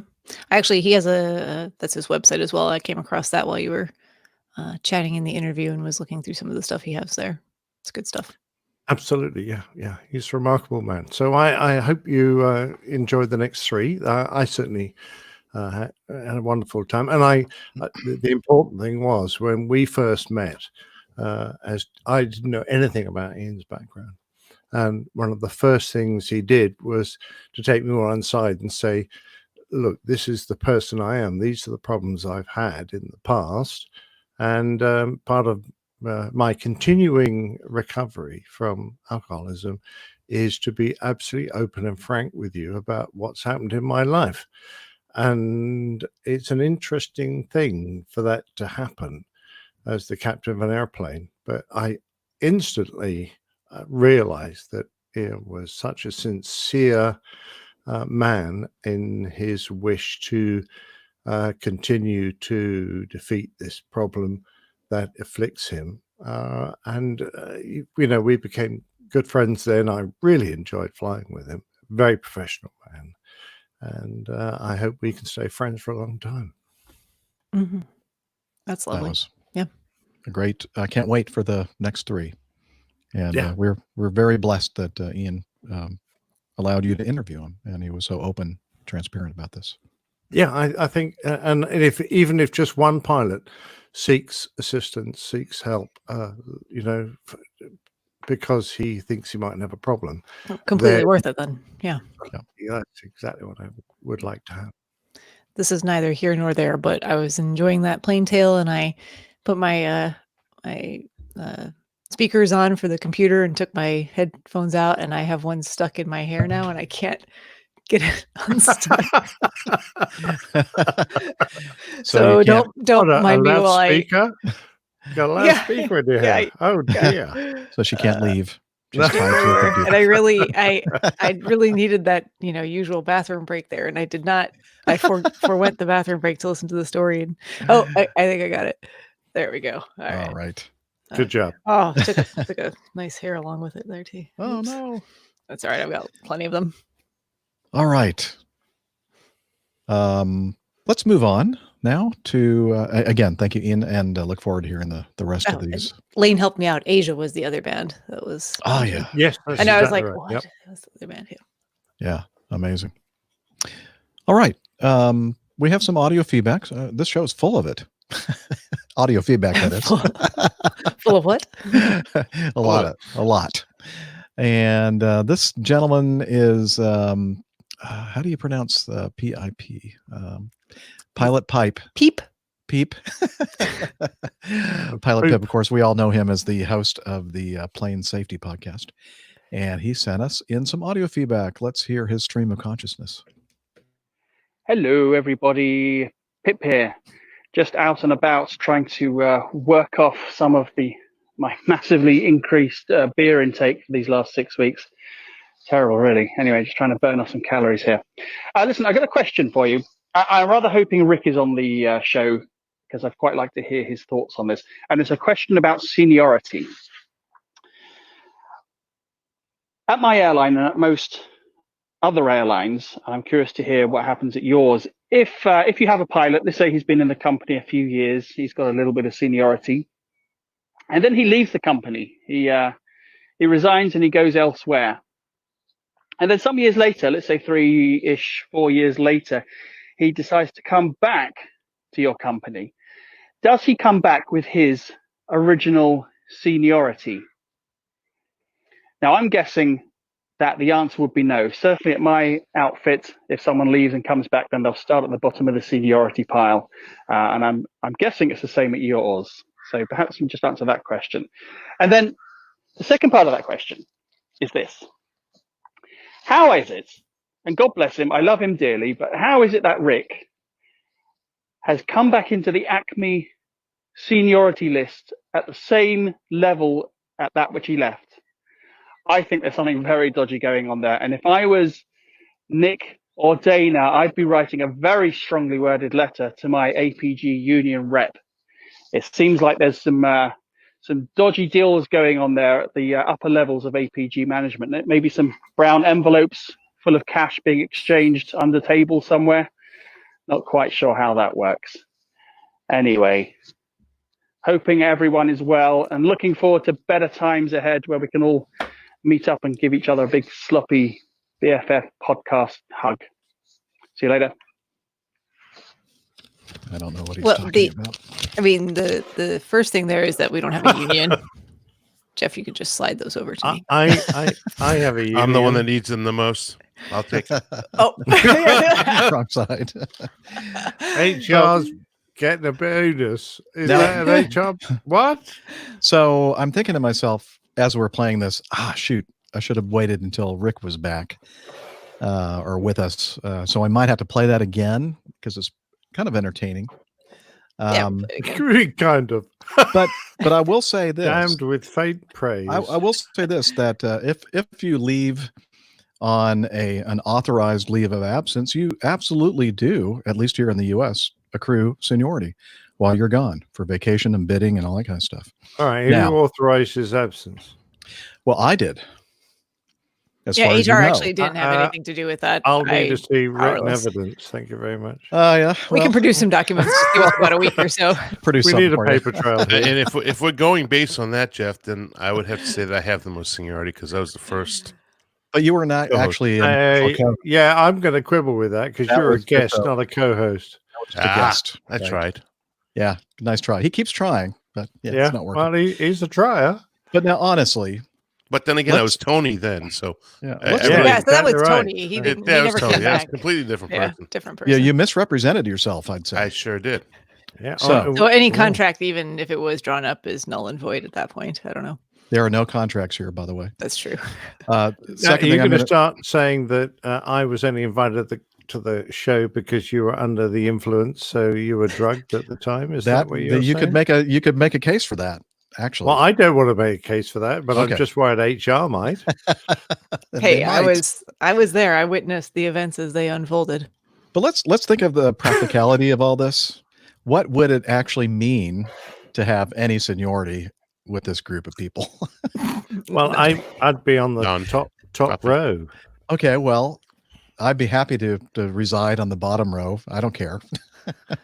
If that makes you happy, and then we'll pick you. It wouldn't make me happy at all because then I'd have to. Then you'd have to do a lot of the work. Button.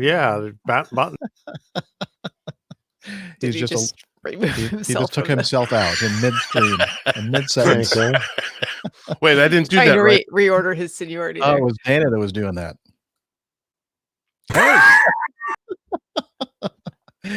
Well, folks, again, if you're listening to the audio, you're going, what the heck is going on here? But the video With no. Now we get it right. Okay. Now There we go. I'm ruining my decision to allow everybody super hosting. We're having fun with it. Stop. Anyway, so yeah, nobody has any seniority here. Doesn't matter. Well, I think Jeff might. We You know might who has the have, best yeah. looks though. Well, And the Nick. best Yeah, I mean, moustache. clearly. you're referring to yourself, Dana? No. Doctor. Oh, Liz. Liz, of Oh, course. definitely. oh yeah. Liz has ultimate. She's control. bachelor. She doesn't want to show her beautiful face. So that's the real reason why Liz doesn't want to present herself in the video, because she knows that her stunningly good looks would just overshadow It's all of us, no and nobody would. Yeah, And yeah, nobody we're ever supposed watches to be Look the to us talent, again. aren't we? We're the talent, but Liz When would the take over the show producers- and be all done.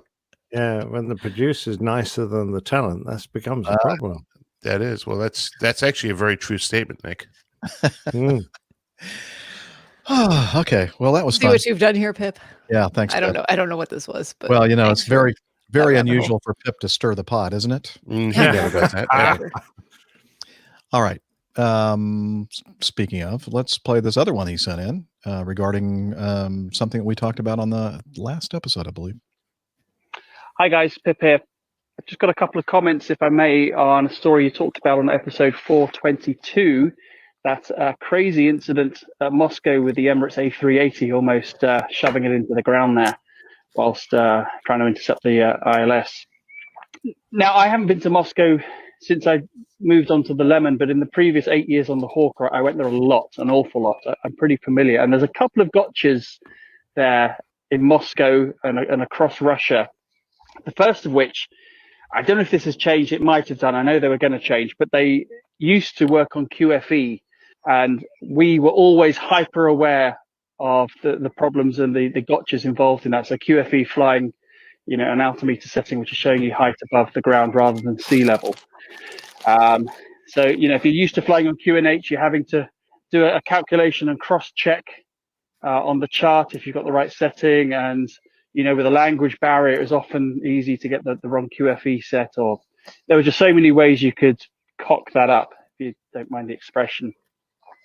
So I don't know if that played a part. We certainly had more than one or two incidences over the years with QNH, QFE, and meters error. I think they've changed from meters now. I'm not sure. And the other thing, which you mentioned, why didn't they just look out the window and notice how low they were? Well, actually, they do. It's standard there. They do bring you in very low. You're typically capturing the glide slope at about 1,500 feet above the ground. So you are pretty low compared to a standard ILS. So, and that always made the hairs on the back of my neck stand up when you look out the window and just see how low you are to the ground. You know, it feels like your speed across the ground is much greater because you're that much closer to it. Anyway, that's just a couple of thoughts, but yeah, quite an unbelievable accident, and lucky not to have been something much more serious. Anyway, take care, y'all. Okay, yeah, I can kind of get, the low altitude for glide slope intercept and that kind of thing, but this is one of those cases where they were starting at a double that height or more and doing a very high rate of descent, capture the glide slope from above procedure, and they got down to less than 500 feet above the ground. I mean, I'm sorry, that I can't really doesn't sound like a good excuse to me, but I'm glad that you put your 2 cents worth in to kind of give us some. I don't know that he was trying to make it an firsthand. excuse for them, just some of the pitfalls that are more common when Yeah. you're in places that are not as familiar to you or may have different procedures and whatnot that you have to be aware of. Yeah. Yeah, I have a feeling that if they had the wrong altimeter setting, the report would have mentioned that, and it didn't. So I think they still do those procedures there, if I remember correctly, but I don't think it was, but it is. Quit calling me a doo-doo. Better than dum-dum. I don't know. I think dum-dum's better than doo-doo in my book. Anyway, I'd rather be a S head than a dum-dum. Okay. Okay. Yes, whatever you prefer. Whatever you say, mate. Right. Well, let me finish the sentence. Hopefully, I can do that. I forgot what I was going to say. Anyway, They do those procedures. they do those procedures, the QFE things, but I don't think it was a factor in this particular instance. Finally got it out. That's what she said. Yeah, that's true. Oh, that's true. Okay. Thanks, Pip. Always enjoy hearing audio feedback from you, and we're going to play that first one that you sent in again when Rick's here, because it should generate some more good discussion. All right, and maybe between now and then I'll come up with some kind of a contract. Ryan sent this in. I've been listening for about a year and a half now, but I haven't sent in feedback before. I greatly appreciate the work you all put into the podcast, as it is especially nice to have during quarantine. Wanted to tell you a little bit of my story, specifically regarding medical certification, because it may help some others in their aviation journey. First off, a little background. I'm a junior in high school in the Wichita, Kansas area and a student pilot. Okay, that would make him probably around 16, 17 years old. 16, yeah. Okay. 16 or 17, depending on when his birthday is. A young man. Mhm. I currently am on a pause from my flight training due to the pandemic, but will be restarting soon. My goal has always been to become a pilot for a major U.S. airline. My dad was a U.S. Air Force B-1 and KC-135 pilot, and is now an A320 first officer for a major U.S. legacy carrier based in Dallas-Fort Worth, Texas, as you all might call it. Actually, I think Colonel Jeff calls it Ajax, right? Ajax, correct. So I've been surrounded by aviation for my entire life. My career path has one significant obstacle, however. I have mild color vision deficiency.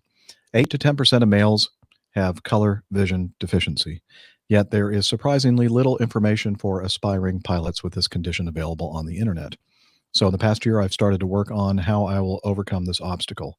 It started with visiting the fantastic Dr. Bruce Chin, near Chicago. Dr. Chen is a highly respected AME with contacts in the FAA and throughout the industry. He specializes in helping pilots with complex medical certification work through the necessary steps and paperwork. So in September of last year, I non-revved up to Chicago and took a plethora of color vision tests. Unfortunately, I did not meet the FAA standard. So I got a first-class medical with the restriction, quote, not valid for night flying or by color signal control. I would have to pursue the alternate path to get an unrestricted first-class medical. I want to emphasize, however, to anyone listening who may have this issue, that there is a path for us. I've seen a number of people on the internet saying that there is no hope for color deficient individuals to become airline pilots. which is very far from the truth. To get my restriction removed, I will take a 3-part test. The first part is examining sectional charts. An FAA examiner will sit down with me for about 5 minutes and ask me to identify various colors in the chart. Secondly, I will go outside the FSDO and get 10 light gun signals from the tower. This is the most difficult part, as you only have one shot to get it right, and even one wrong color means your restriction is permanent. Finally, I will take a short flying test with the examiner to make sure I can identify emergency landing spots, etc. These tests may sound difficult, but with practice, someone like me with mild deficiency can still pursue their dreams. I plan to take the test later this year and am confident in my ability to pass, as I have been practicing extensively. Although I will now have to reconsider my career choice in the next year, depending on how the industry recovers from its current state. This will be an extremely important hurdle to overcome if I do decide to pursue a career as a pilot. I hope by sharing this, I can inspire others who may have color vision problems to not give up on their passion and to at least attempt to remove their restriction. Thanks again for the great show. I'll update you all later this year once I hopefully have passed the test. Blue skies, unlimited visibility, and tailwinds to you all. Best regards, Ryan from Wichita, Kansas. You know what? I can't believe that Ryan is in high school. He wrote this so eloquently and very, very maturely, and I think this information is precious. It is. It's amazing that what you've discovered and how you went ahead and shared it with us so that we can share it with the community. Yep. Steph. No, I was going to agree there, and I was also going to sneeze in the same moment. Oh, so I had to take a moment to make sure that that was not going to happen. Apologize to Ryan there. No, this is great information. We talked about this not too long ago on a recent episode. We get this question quite frequently from folks and from folks all around the world. We've kind of gone through it. There's some different procedures in different countries for how you go about overcoming these obstacles. But it does seem that at least for quite a large percentage, I don't know if majority is the correct word to say, but for quite a lot of people who do suffer from a color deficiency or limited color vision, there is a pathway to obtain your medical certificates so that you can fly in either some sort of capacity or professional capacity. It sounds like a really tough series of tests, actually, doesn't it? I mean, Yeah, it particularly the ones usually that you can only take once. Yeah, it usually does involve those practical tests. So not just, doing the color plates, but get out there in the real world of aviation and show that practically you can identify the correct colors correctly all I the was just time. trying to put myself in his position and think, Oh, it's well, nerve-wracking, no doubt. yeah, you've got light gun signals coming from the tower. If the sun's behind the tower a bit and, the conditions aren't perfect, I wouldn't be absolutely certain I would be able to pass all 10. So, I take my hat off to him and really appreciate all the information. By the way, I gather his dad is being forced into, well, he's actually volunteered to take partial pay leave from his airline and is now a new listener. So great to have you both on board. And I wish you well. I hope that everything works out with those tests and that you manage to crack it, old chap. Good luck. Yes. I have to say, your father must be very proud of you. I'm proud of you. Because I can just, your writing oozes your confidence. As you even said yourself, I'm confident in my ability to pass. So, I mean, that's just so much goes for so much of that journey. If you have the confidence that you're going to make it through it, you will. I have no doubt. And the other thing I want to say is that I'm a stickler for people's writing skills. Grammar. Yeah, and grammar and everything else. I mean, this was like perfect, and I wanted to cry while I was reading. You call it a stickler. I call you Hitler. It's one step above whatever a stickler is. That's for certain. So that is very Hitler. high praise, Ryan. Yes. I mean, I can't tell you. I'd be so proud that if I had a son that would write this well. Oh, your Oh, poor now we all family. feel How are they bad for feeling Jeff's right now? They never children. listen, so it doesn't matter. You're Anyway, a mean man. I am. I'm a terrible man. I mean, All right. his writing is so eloquent. Mhm. That's the first thing. For a 16, 17-year-old, it's amazing. Yeah, Absolutely Liz and amazing. I, when we first got this in, we had the same conversation. We thought, wow, we were very impressed with his writing skills. So. Very well composed. So And I have Ryan, no no matter what happens in life, if you have this type of perseverance and this ability to express yourself, I think you'll be fine in whatever you have the opportunity to do, and hopefully it's flying. Yeah, and please do, and when you do take these tests later this year, please get back with us and let us know how they went. When you do take the tests. When you do. When you do. When you, oh man, now I can't speak. You do. Yeah, just I just don't really know how to say it. Don't know how to That's say okay. I just wish I was as eloquent a pilot. Yes. We all do, Nick. We all wish you were a Wish pilot. you were. Yes, I mean, you're horrid. I am. You know we're kidding. Love you, Nick. Let's go to 11. Sean says, this one's probably best for Dana. Dana, with you holding both CFII and ATP certificates and so what? Certified flight instructor instrument rating, right? And CFII, yes. And air. What does the ATP stand for? Airline transport pilot. Airline transport pilot. And that's why I said, so what? No, I'm only kidding. Continue. And having taught both GA, Georgia, and General Aviation, and Part 121 classes, what are the differences in instructional flying styles between GA and 121? More importantly, what can the two learn from each other, if even what not to do? I remembered a video with Dan Grider on YouTube where he asked GA pilots and airline pilots the same question, and the differences between the two classes of pilots was shocking. The one which stood out most was GA pilots were most worried about overspeeding an aircraft, whereas airline pilots were most concerned with stalling. Cheers, Sean. Yeah, I read your question, Sean, and it's an amazing question, and there's so many different layers on this, and in so many different ways this can be answered. But the most important thing, I think, that both CFIIs need to teach, or CFIs need to teach, and ATP pilots need to preach, is safety. And we were talking about earlier in the show, just the incident with the crossing the runway based just on verbiage, right?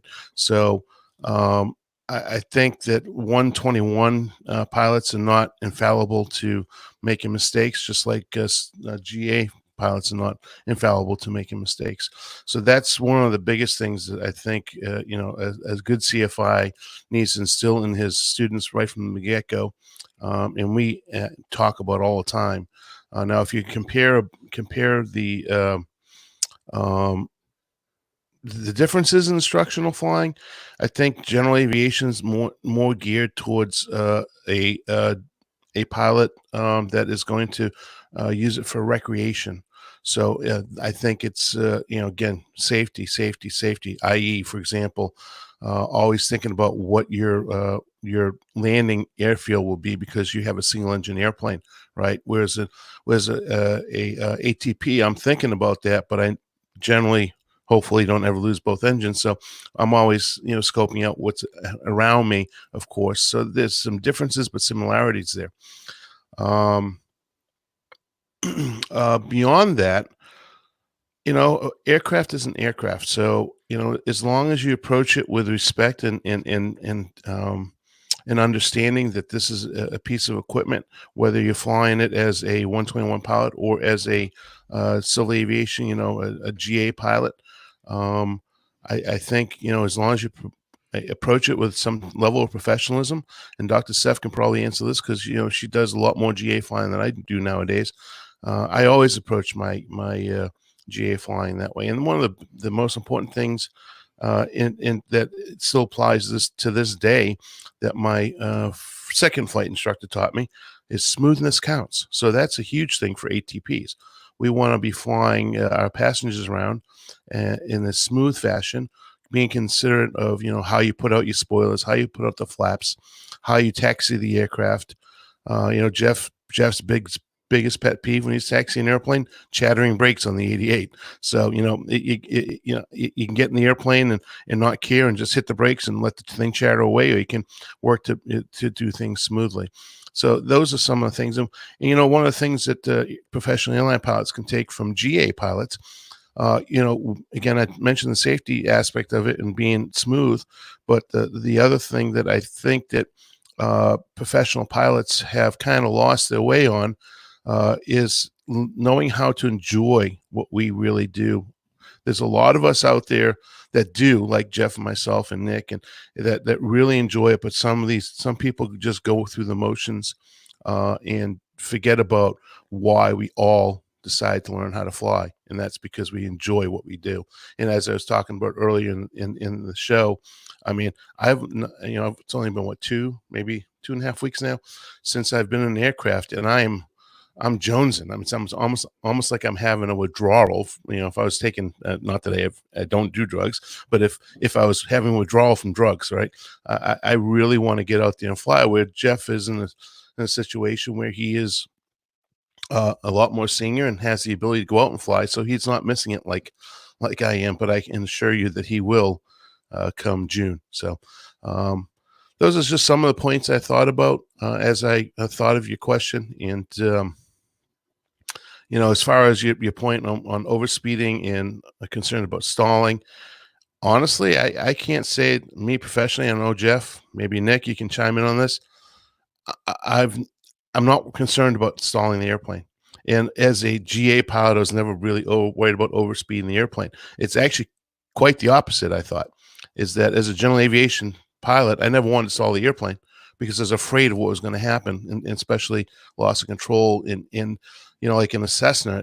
If you stall an airplane, a Cessna, it's far more likely to enter into a stall, all right, than an air transport aircraft. So I'm kind of actually the opposite thought process. There's a couple of GA aircraft where you can easily overspeed flaps and things like that if you're not paying attention. So you do want to watch out for that, where it's not as applicable in some aircraft as it is in others. But maybe perhaps that's what they're worrying about a little bit. But what's going to kill you? Exactly. Yeah, exactly. It's not going to be the overspeeding the flap. Well, I think, and now that you mentioned Dr. Steph, I one of the things I was thinking about earlier is that, when it's talking about overspeeding, we're taught so precisely to fly the pattern at certain speeds and altitudes. Yeah. Right. So you base the final, you're at 80, 85 knots, 1 notch of flaps. Once you start you down, once you're in downwind, in descent, 1 notch of flaps, no more than 100 and I think it was 103 knots on the Warrior, somewhere around there. And then, 80 knots, second notch flaps, and then final, 70 to 75 knots over the top of the fence, final notch of flaps. And so I can see where he's coming from on that one. Yeah. Yeah, but I mean, I agree with what you said there. Which one are you more afraid of in those cases? And yeah, the one with the end consequence where you are no longer flying that wing. I think you just have to look at the statistics of the pilots who have ripped their wings off because they've been overspeeding, or the pilots who have stalled and spun into the ground. Yeah. And I think you'll probably find that the biggest danger is getting slow, not fast. Yeah. Number one, I think, for sure. Getting slow and the traffic pattern, right? Yeah, we just talked about it in the last episode with the single engine Pilatus, right? Mm-hmm. Yep. So kind of did both there, didn't he? Mm-hmm. Yeah. Well, no, he didn't overspeed the airplane. He definitely stalled the airplane, definitely, which resulted him into the ground. So I hope that answers your question, Sean. You guys, you want to chime in on anything? No, I think you answered that. Good job. Well. Very good. All right. Thanks, Dana. And thank you, Sean, for sending that question in. Another Sean, I think is a different one. Haven't checked, but anyway, this one from Sean. With many airlines now requiring both passengers and it's the same Sean. Thank you, Liz. With many airlines now requiring both passengers and crew wear face masks, what about hypoxia? I know is that partial pressure of oxygen drops? What is SpO2? Yeah. Or it's Okay. your saturation of oxygen. Saturation of oxygen. Okay. Drops well into the lower 90s and occasionally upper 80s on long hauls. And that's without a mask forcing me to rebreathe my own CO2. The only article I found about hypoxia and passengers was this one. And then he gives us a link to an FAA, I guess, what would you call this? A It's just a research document. paper? Yeah. Advisory. Well, it's the FAA has it here, but it's really from Airline or Cabin Environment Research Program with Okay. the Harvard School of Public Health Oh. in conjunction with the FAA Office of Aerospace Medicine. I like to call him ACER myself. Do you? Yeah, the health Very effects trendy. of aircraft cabin pressure in older and vulnerable passengers. And so there, he gave us a nice link to that, and we'll have that in the show notes if you want to read this paper. So, yeah, I see where he's coming from. So, like in these days of wearing these masks now, I think most airlines are requiring passengers, or will soon, to Yeah, I think wear within the next week. face masks in the cabins. And, so has anybody thought about the fact that it's, restricting your intake of cabin air, which means restricting your intake of oxygen as a partial component of the cabin air? And I don't know, the part about the forcing me to breathe my own CO2, I guess that's a factor. I don't know. I haven't thought about that. Well, it's just going to decrease the partial pressure of the right, oxygen. even more. Yeah. Well, I read this as well, and ironically, yesterday I went to my cardiologist, and I was wearing an N95 mask, which is the heavy duty, can't get barely get any particles through it, let alone breathe through it.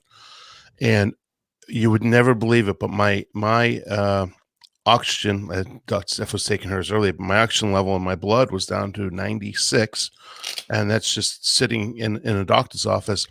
And it actually, I believe, it led to a false diagnosis, which required me to have a quickly done echo on my heart, because I think it was what it was doing is restricting the amount of air I was getting into my lungs, and I was actually starting to feel a little lightheaded. But I would not take the mask off for obvious reasons, and I was wearing it for a long time. So I think what was happening is I had some CO2 buildup, and that was just yesterday, and I'm sitting at 1,000-foot elevation here in Atlanta. Everyone's got their pulse oximeter on here. my mouse. Your mouse. I don't You don't have a pulse oximeter. No. Mine is currently reading between 98 and 99, just sitting here chatting with you all. Now, why don't you put a mask on? Yeah, mine are all in my car, actually, Well, go because get I want it. to make sure No, that I'm I just kidding. have it for when I'm out and about. So, I did read through the attached document here as well, and it brings up some valid points. Kind of the gist of it is who is more at risk for having an even lower oxygen saturation while you're flying. So as we get older, just naturally, you can have a resultant decrease in your oxygen saturation. So it said one study showed a 4% mean drop in oxygen saturation for most individuals at cabin altitude. So not taking into account anything else. So just random sample of the population, healthy people in general, not elderly folks, 4% mean drop in oxygen saturation at cabin altitude. Nearly half of the older passengers, and they didn't define older, but were able to have. You're talking about. I'm talking about you. Anybody older than 62, I would imagine. Saturation 90% or below, and They didn't say really old. They just said older. Sorry. Generally, you can consider a 1% decrease in oxygen saturation for every decade of life above 50 at cabin pressures of 7,000 feet or higher. So every decade that you are above 50, whatever your baseline saturation was at cabin altitude. So say you're normally 99%, take that down to 95% just with that 4% mean drop in oxygen saturation. Now, if you add another decade of life above 50, that's 94, then 93, then 92. Certainly folks who have other medical problems or where flight altitudes might place additional stress on their physiologic system, it can certainly drop it even more. And especially if you're not used to being at altitude. We don't think of 7,000 or 8,000 feet as being particularly high, but if you're not used to those altitudes and you have an underlying condition and you're susceptible anyway, it could make a difference. I don't know how wearing a mask actually affects all of that in terms of absolute numbers of drop in oxygen saturation. The big question for me, Steph, is that if you're putting a paper bag in your face or a plastic bag over your head and you're rebreathing a big volume of your breath, your own air, yep, you're going to get a lot of CO2. But a mask is, if it's up fairly tight against your mouth, there's a tiny volume there that you're going to rebreathe. I mean, a tiny volume. So where is all this it depends lack on of the oxygen coming from? With the masks, you mean? Yeah. Or just in general? Well, that's what I don't know. I don't know what that actually looks like. And I think it depends on what you're using as a mask. So not everyone is usually using a commercially available mask. Not everyone's using a N95, which is filtering out those, really, really everything but the tiniest of particles. Most people are wearing homemade things these days. So some, tightly woven fabric of some sort. And that varies in how tightly woven it actually is, how many layers you've put on it, whether you have one of those masks that you can insert an additional filter into if you're concerned about that, how tightly you're wearing it around your face. I see plenty of people just wearing their masks over their mouth and not covering their nose, which isn't really helpful for anything, but they aren't going to have any drop in their saturation because they can breathe just fine, assuming that they don't have any nasal passage blockages. I'm wearing a fishnet thing. Is that okay? You pull that over your whole head. You pull it down. I have no restriction whatsoever. You are a worry, Jeffrey. You're a worry. Well, I'll tell you what. Maybe so I've got my own pulse oximeter. The next time I'm up flying around, I will do a sample of one experiment as a healthy, not older person. Rub it in. Yeah, I didn't say. Older as defined by who made her age. But just out of curiosity's sake, I'll put the mask on. I'll try a couple different masks because I've got a couple different ones made of different materials. I've got access to regular surgical masks. I actually do not have a N95. Oh, do what? No, forget that. And that was that. Ignore you. Yeah. And that was the problem yesterday. Like the N95 mask actually has a bigger volume with a lot less air flowing through, right?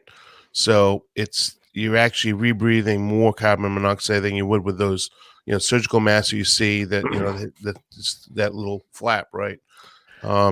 So can I just say one thing? Mask generally protects other people. Correct. It doesn't protect you because you're still getting a lot of airflow in. Exactly. The exception is going to be the N95. Like the best reason for wearing a mask is to protect your fellow man or woman, fellow person. Doc said, maybe you can answer this question. Sure, go ahead. Doesn't carbon monoxide over time, carbon dioxide, not monoxide. I'm sorry, that would be a very bad day. Carbon dioxide, carbon monoxide. Doesn't it build up in your system if you, even if you inhale it in small amounts? It doesn't, because this is what we're talking about. We talk about in scuba diving is buildup of gases in your system, right? So I'm not sure if carbon dioxide can build up. Not the same way. So carbon monoxide has a very high affinity in your bloodstream as compared with even oxygen. What is so funny? I don't know. I'm trying to have a serious conversation here. Ignore them. These two are baddie. I apologize. And I know why Nick's baddie, because he hasn't had anything to drink in 2 weeks. So he had to finish a whole bottle of wine. He's fucking drunk over there.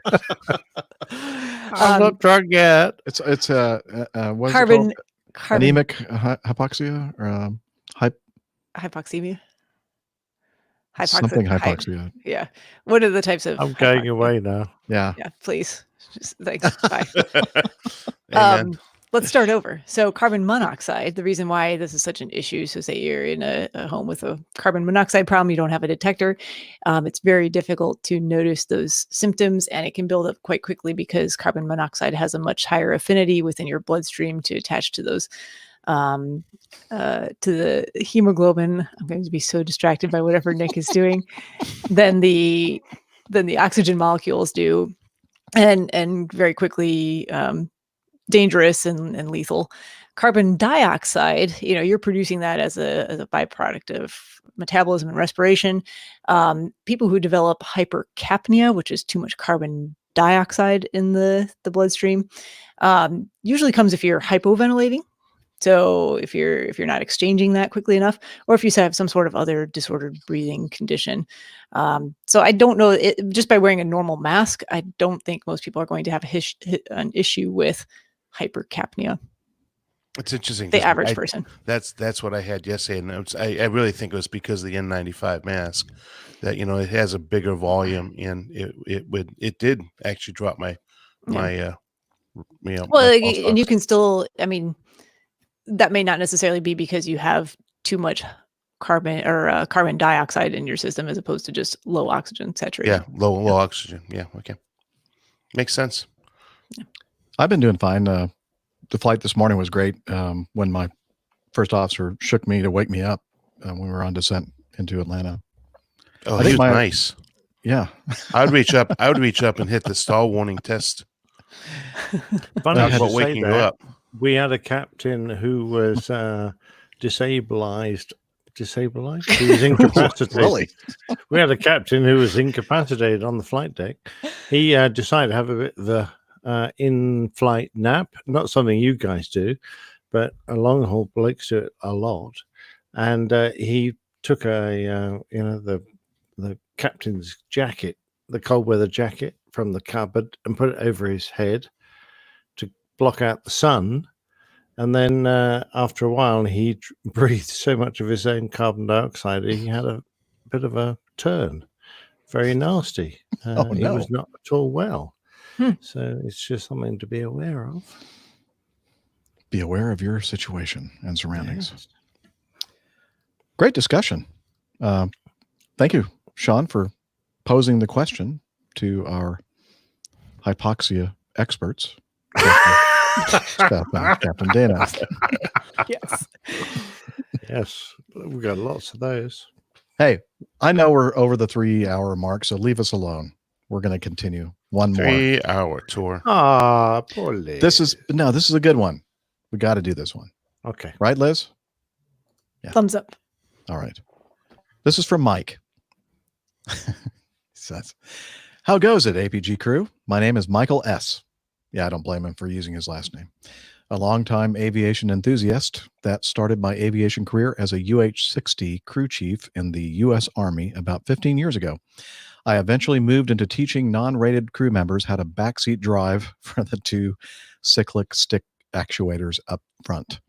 I've been listening to you guys intermittently since about July 18th when a coworker of mine introduced me to the show on a ride into work with a warning that, quote, it's about to get really nerd in the car. Nerd alert!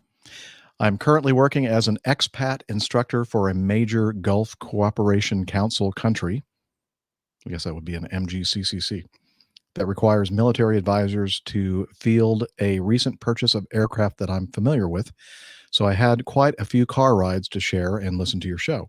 I've since picked up the habit, and listening has been good for maintaining the sanity required for dealing with the COVID-19 effect on the industry. Anyways, I look forward to many more episodes of Nerd. And even a few more feedback submitted by yours truly. I do have a little bit of a suggestion, though. I'm sure there is a story to be given the literary magic that Captain Nick always does in regards to Jean Boulet and his record-setting auto rotation. A chopper whopper, if you will. Thanks again for the great show you all do, Mike. Hey, you know what? I just realized this. He actually was able to send us in feedback with 2 references to candy. Mm-hmm. Nerds. Whoppers. And Whoppers. Huh. Wow. I love it. Or even a hamburger. Yeah. Well, yeah, but it doesn't go with the candy thing.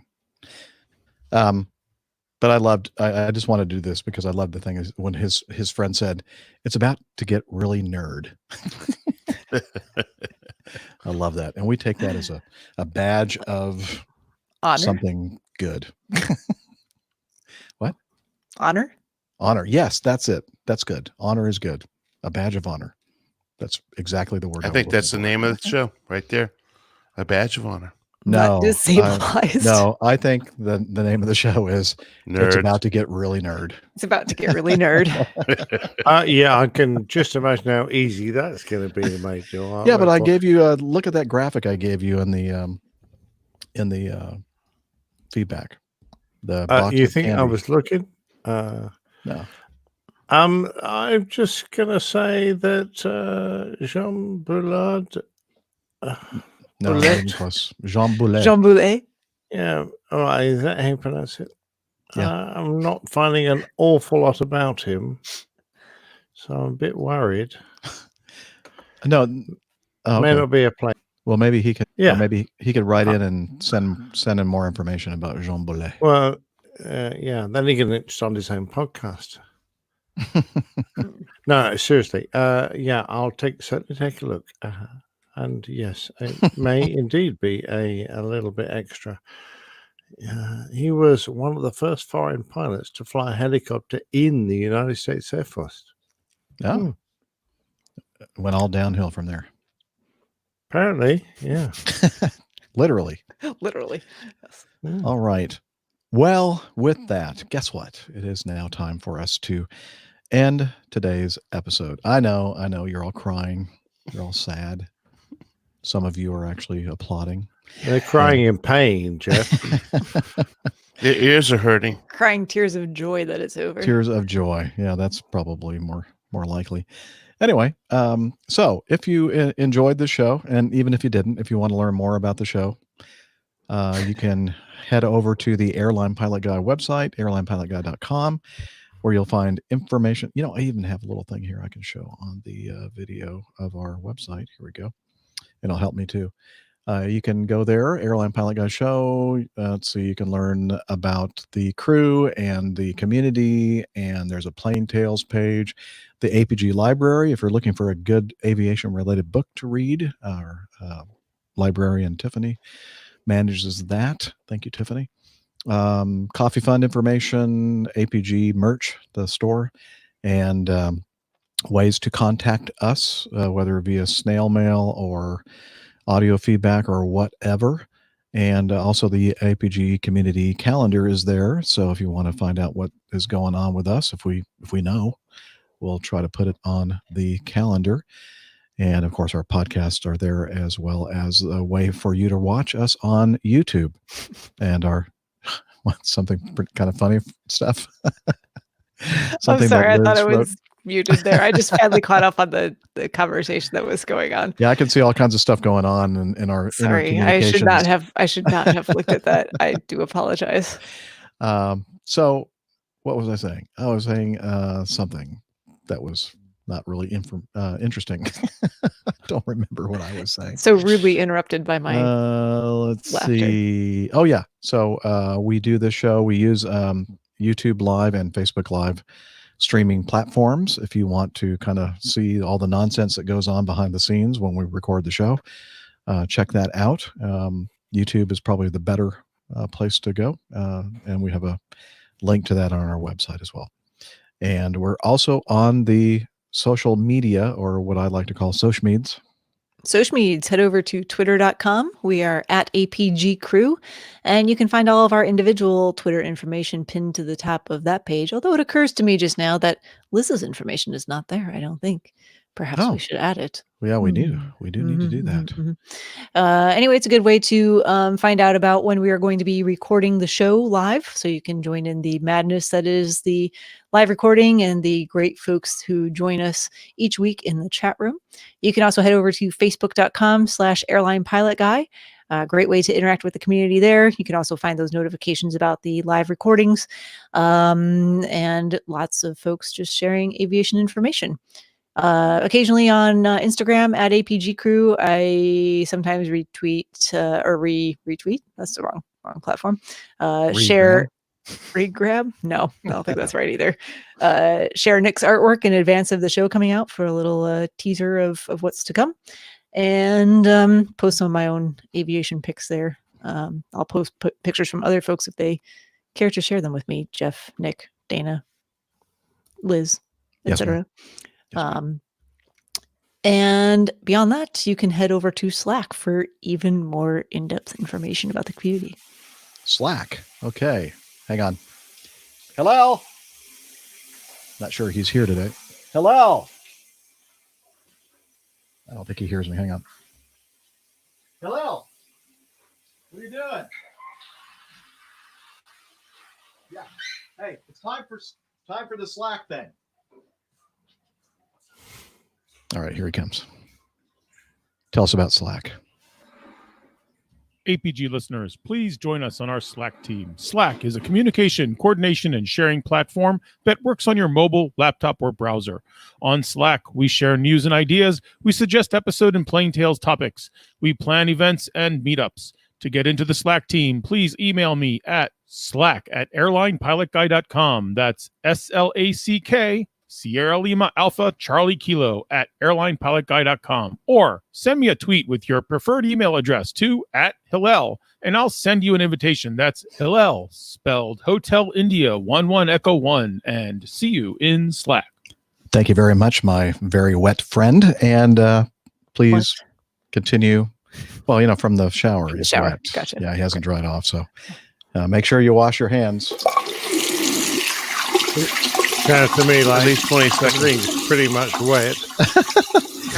Okay. I was going to play something else while I played that. And here we go. I need a towel. I got shampoo in my eyes. It's all out of order. In his eyes? He's shampooing in the sink, apparently. I don't know what he's doing in there. I thought he said he had poo in his eyes. Shampoo. Oh, shampoo. God for that. Oh, I'm screen sharing. Oops. I'm so sorry, Liz. It's all right. It's good information. Everyone just wanted to see our faces again, though, apparently. Okay. Request from the chat room to stop sharing the screen. Well, feel free to do whatever you need to do to make it right. So, anywho, with that, a big thank you to what will we do without Liz telling me that I'm need to do something with this? Oh, marvelous! Good job, Liz. Thank you, Liz Piper, are in the control room in Toronto, Ontario, Canada. So thank you very much. And with that, I guess it's time now for us to say, wishing you clear skies, unlimited visibility, and tailwinds. Take care and God bless. Cheers, y'all. Night, everybody. Take care of yourself and the ones you love. Bye-bye. Is there a toilet flushing in the background again? Yeah, Could just be. as I was doing that. That's perfect. The one you love is on the toilet. That wasn't me. It was me. Jeff. It was Jeff. Yeah. It was Hillel. It was Hillel. Yeah, that's right. Stop it, Hillel. What? It's supposed to be social distancing. That was awful. We know who perpetrated I was evil plot. Worst. I was talking with Hillel the other day, and I said we need to record some more. I need to think of some more things for you to say. That was fun. Okay, Excellent. Well done. Stop the recording. I was reading your text about getting the fit of the giggles, and then of course that sent me into giggles for some reason, which was Who was giggling? Nick. Nick. Uncontrollable. Me giggling? No. Mr. Can't Giggles. imagine. All right, stop. Boom. Recorder stopped. Good Nick, luck did you record planning anything? your one flight, Tom? No, because you didn't ask. I me know. to. I told you not to, but there was a time where your signal was breaking up a bit. Well, that's a shame because you should have asked me to. I know. But you know what? It may have been my. I think I don't know what's He going was fine on our Yeah, I end. think it was Okay. you, Jeff. Whatever. Well, but it doesn't The trouble matter is, because you're the one that Jeff needs does it. all the recording, so Yeah. he's not Yeah. hearing it good. So there'll be No a part good. of it. It'll be a little broken up, and Mate, What's that I'm deal? always a little broken up. I love this show, but it's so sad. I know. It's It always tough. breaks me up too. I know. All that giggling. Yeah, Depressing. I It still don't is. know what's going on with my hardwired connection. It's plugged in like it always is, and it's not recognizing it at all. So Really? might have to redo everything. Yeah. That should be like the most. Oh no, that's what I usually reliable. have going on when I'm doing the show. And this show I had to do Wi-Fi only because my network settings is saying that the Ethernet connection is not, the cable's not connected, but it is. I see it. I've reconnected it many times. It's just Damn not. computers. I mean, I've actually hardwired myself in now because I was getting a bit worried with the odd dropout. Yeah. I'm thinking that what I need to do is just like turn everything off and turn it back on. That might fix it. Seems to work. Always the first step in fixing. I mean, even with the airplanes. Yes. Power off. Control Alt Delete. Turn it all off. Let's see. Liz tells us that Ryan is in the chat room. He And, is. There he is. So he's complimenting. Excellent, Ryan. We really appreciated. We gave you all kinds of wonderful accolades for your great feedback. So thanks for that. And He does say. Go ahead. There you go. Yeah.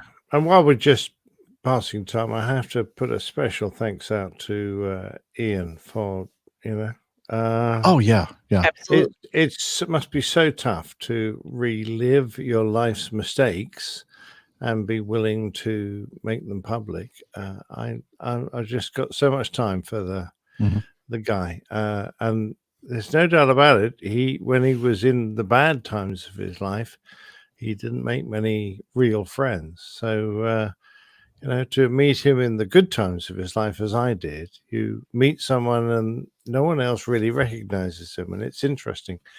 And I'm so looking forward to the next few. Plain tales. It's such a difficult subject for us because we know how much influence booze has on our lives. That's exactly what I was trying to get at. He's dragging that out because he knew at some point you were going to take us. Yeah, there you go. So I don't want to go deep into this, but it's just fabulous to hear someone who has been through that journey and is willing to talk about it, because we've talked about lots of difficult things on the APG, mental health, depression, all that sort of stuff. This is something we have never covered before, and I think it's brilliant that we get an opportunity to break into that subject. Absolutely. Looking forward to the rest of them. Thank you, Ian. If you're still there with us, really appreciate it. Absolutely. Workout ball. Hey, just to answer Steven's question real quick. Yes, this is a globe over here. He thought these were alien pods before because he could only see like the black sphere. No, we you know what they really are. And they're your eggs. Over there is a Swiss ball for exercise purposes. That's your big egg. The other ones are your little eggs. That's her offspring. I've seen Cocoon. I know how it works. The gestation of Steph's offspring. Wow. What have you moved on to there drink-wise, Nick? This is still Vino, actually. Oh, really? Vino Calypso. How many balls is that, Nick? Okay, it's a white. How many balls? Bottles. Oh! I thought he said balls too. I don't know. It's the end of one, the beginning of another. Just like life. I don't know. I'm so jealous. We were talking about alcoholism just a moment ago. Yes, I'll drink to that. Okay. Yeah, probably best if we just stop recording. So, thanks everybody for hanging out with us in the chat room, and we hope to see you next week. We do indeed. Looking forward to it all, guys and girls. Always. Bye-bye. Bye. Bye-bye.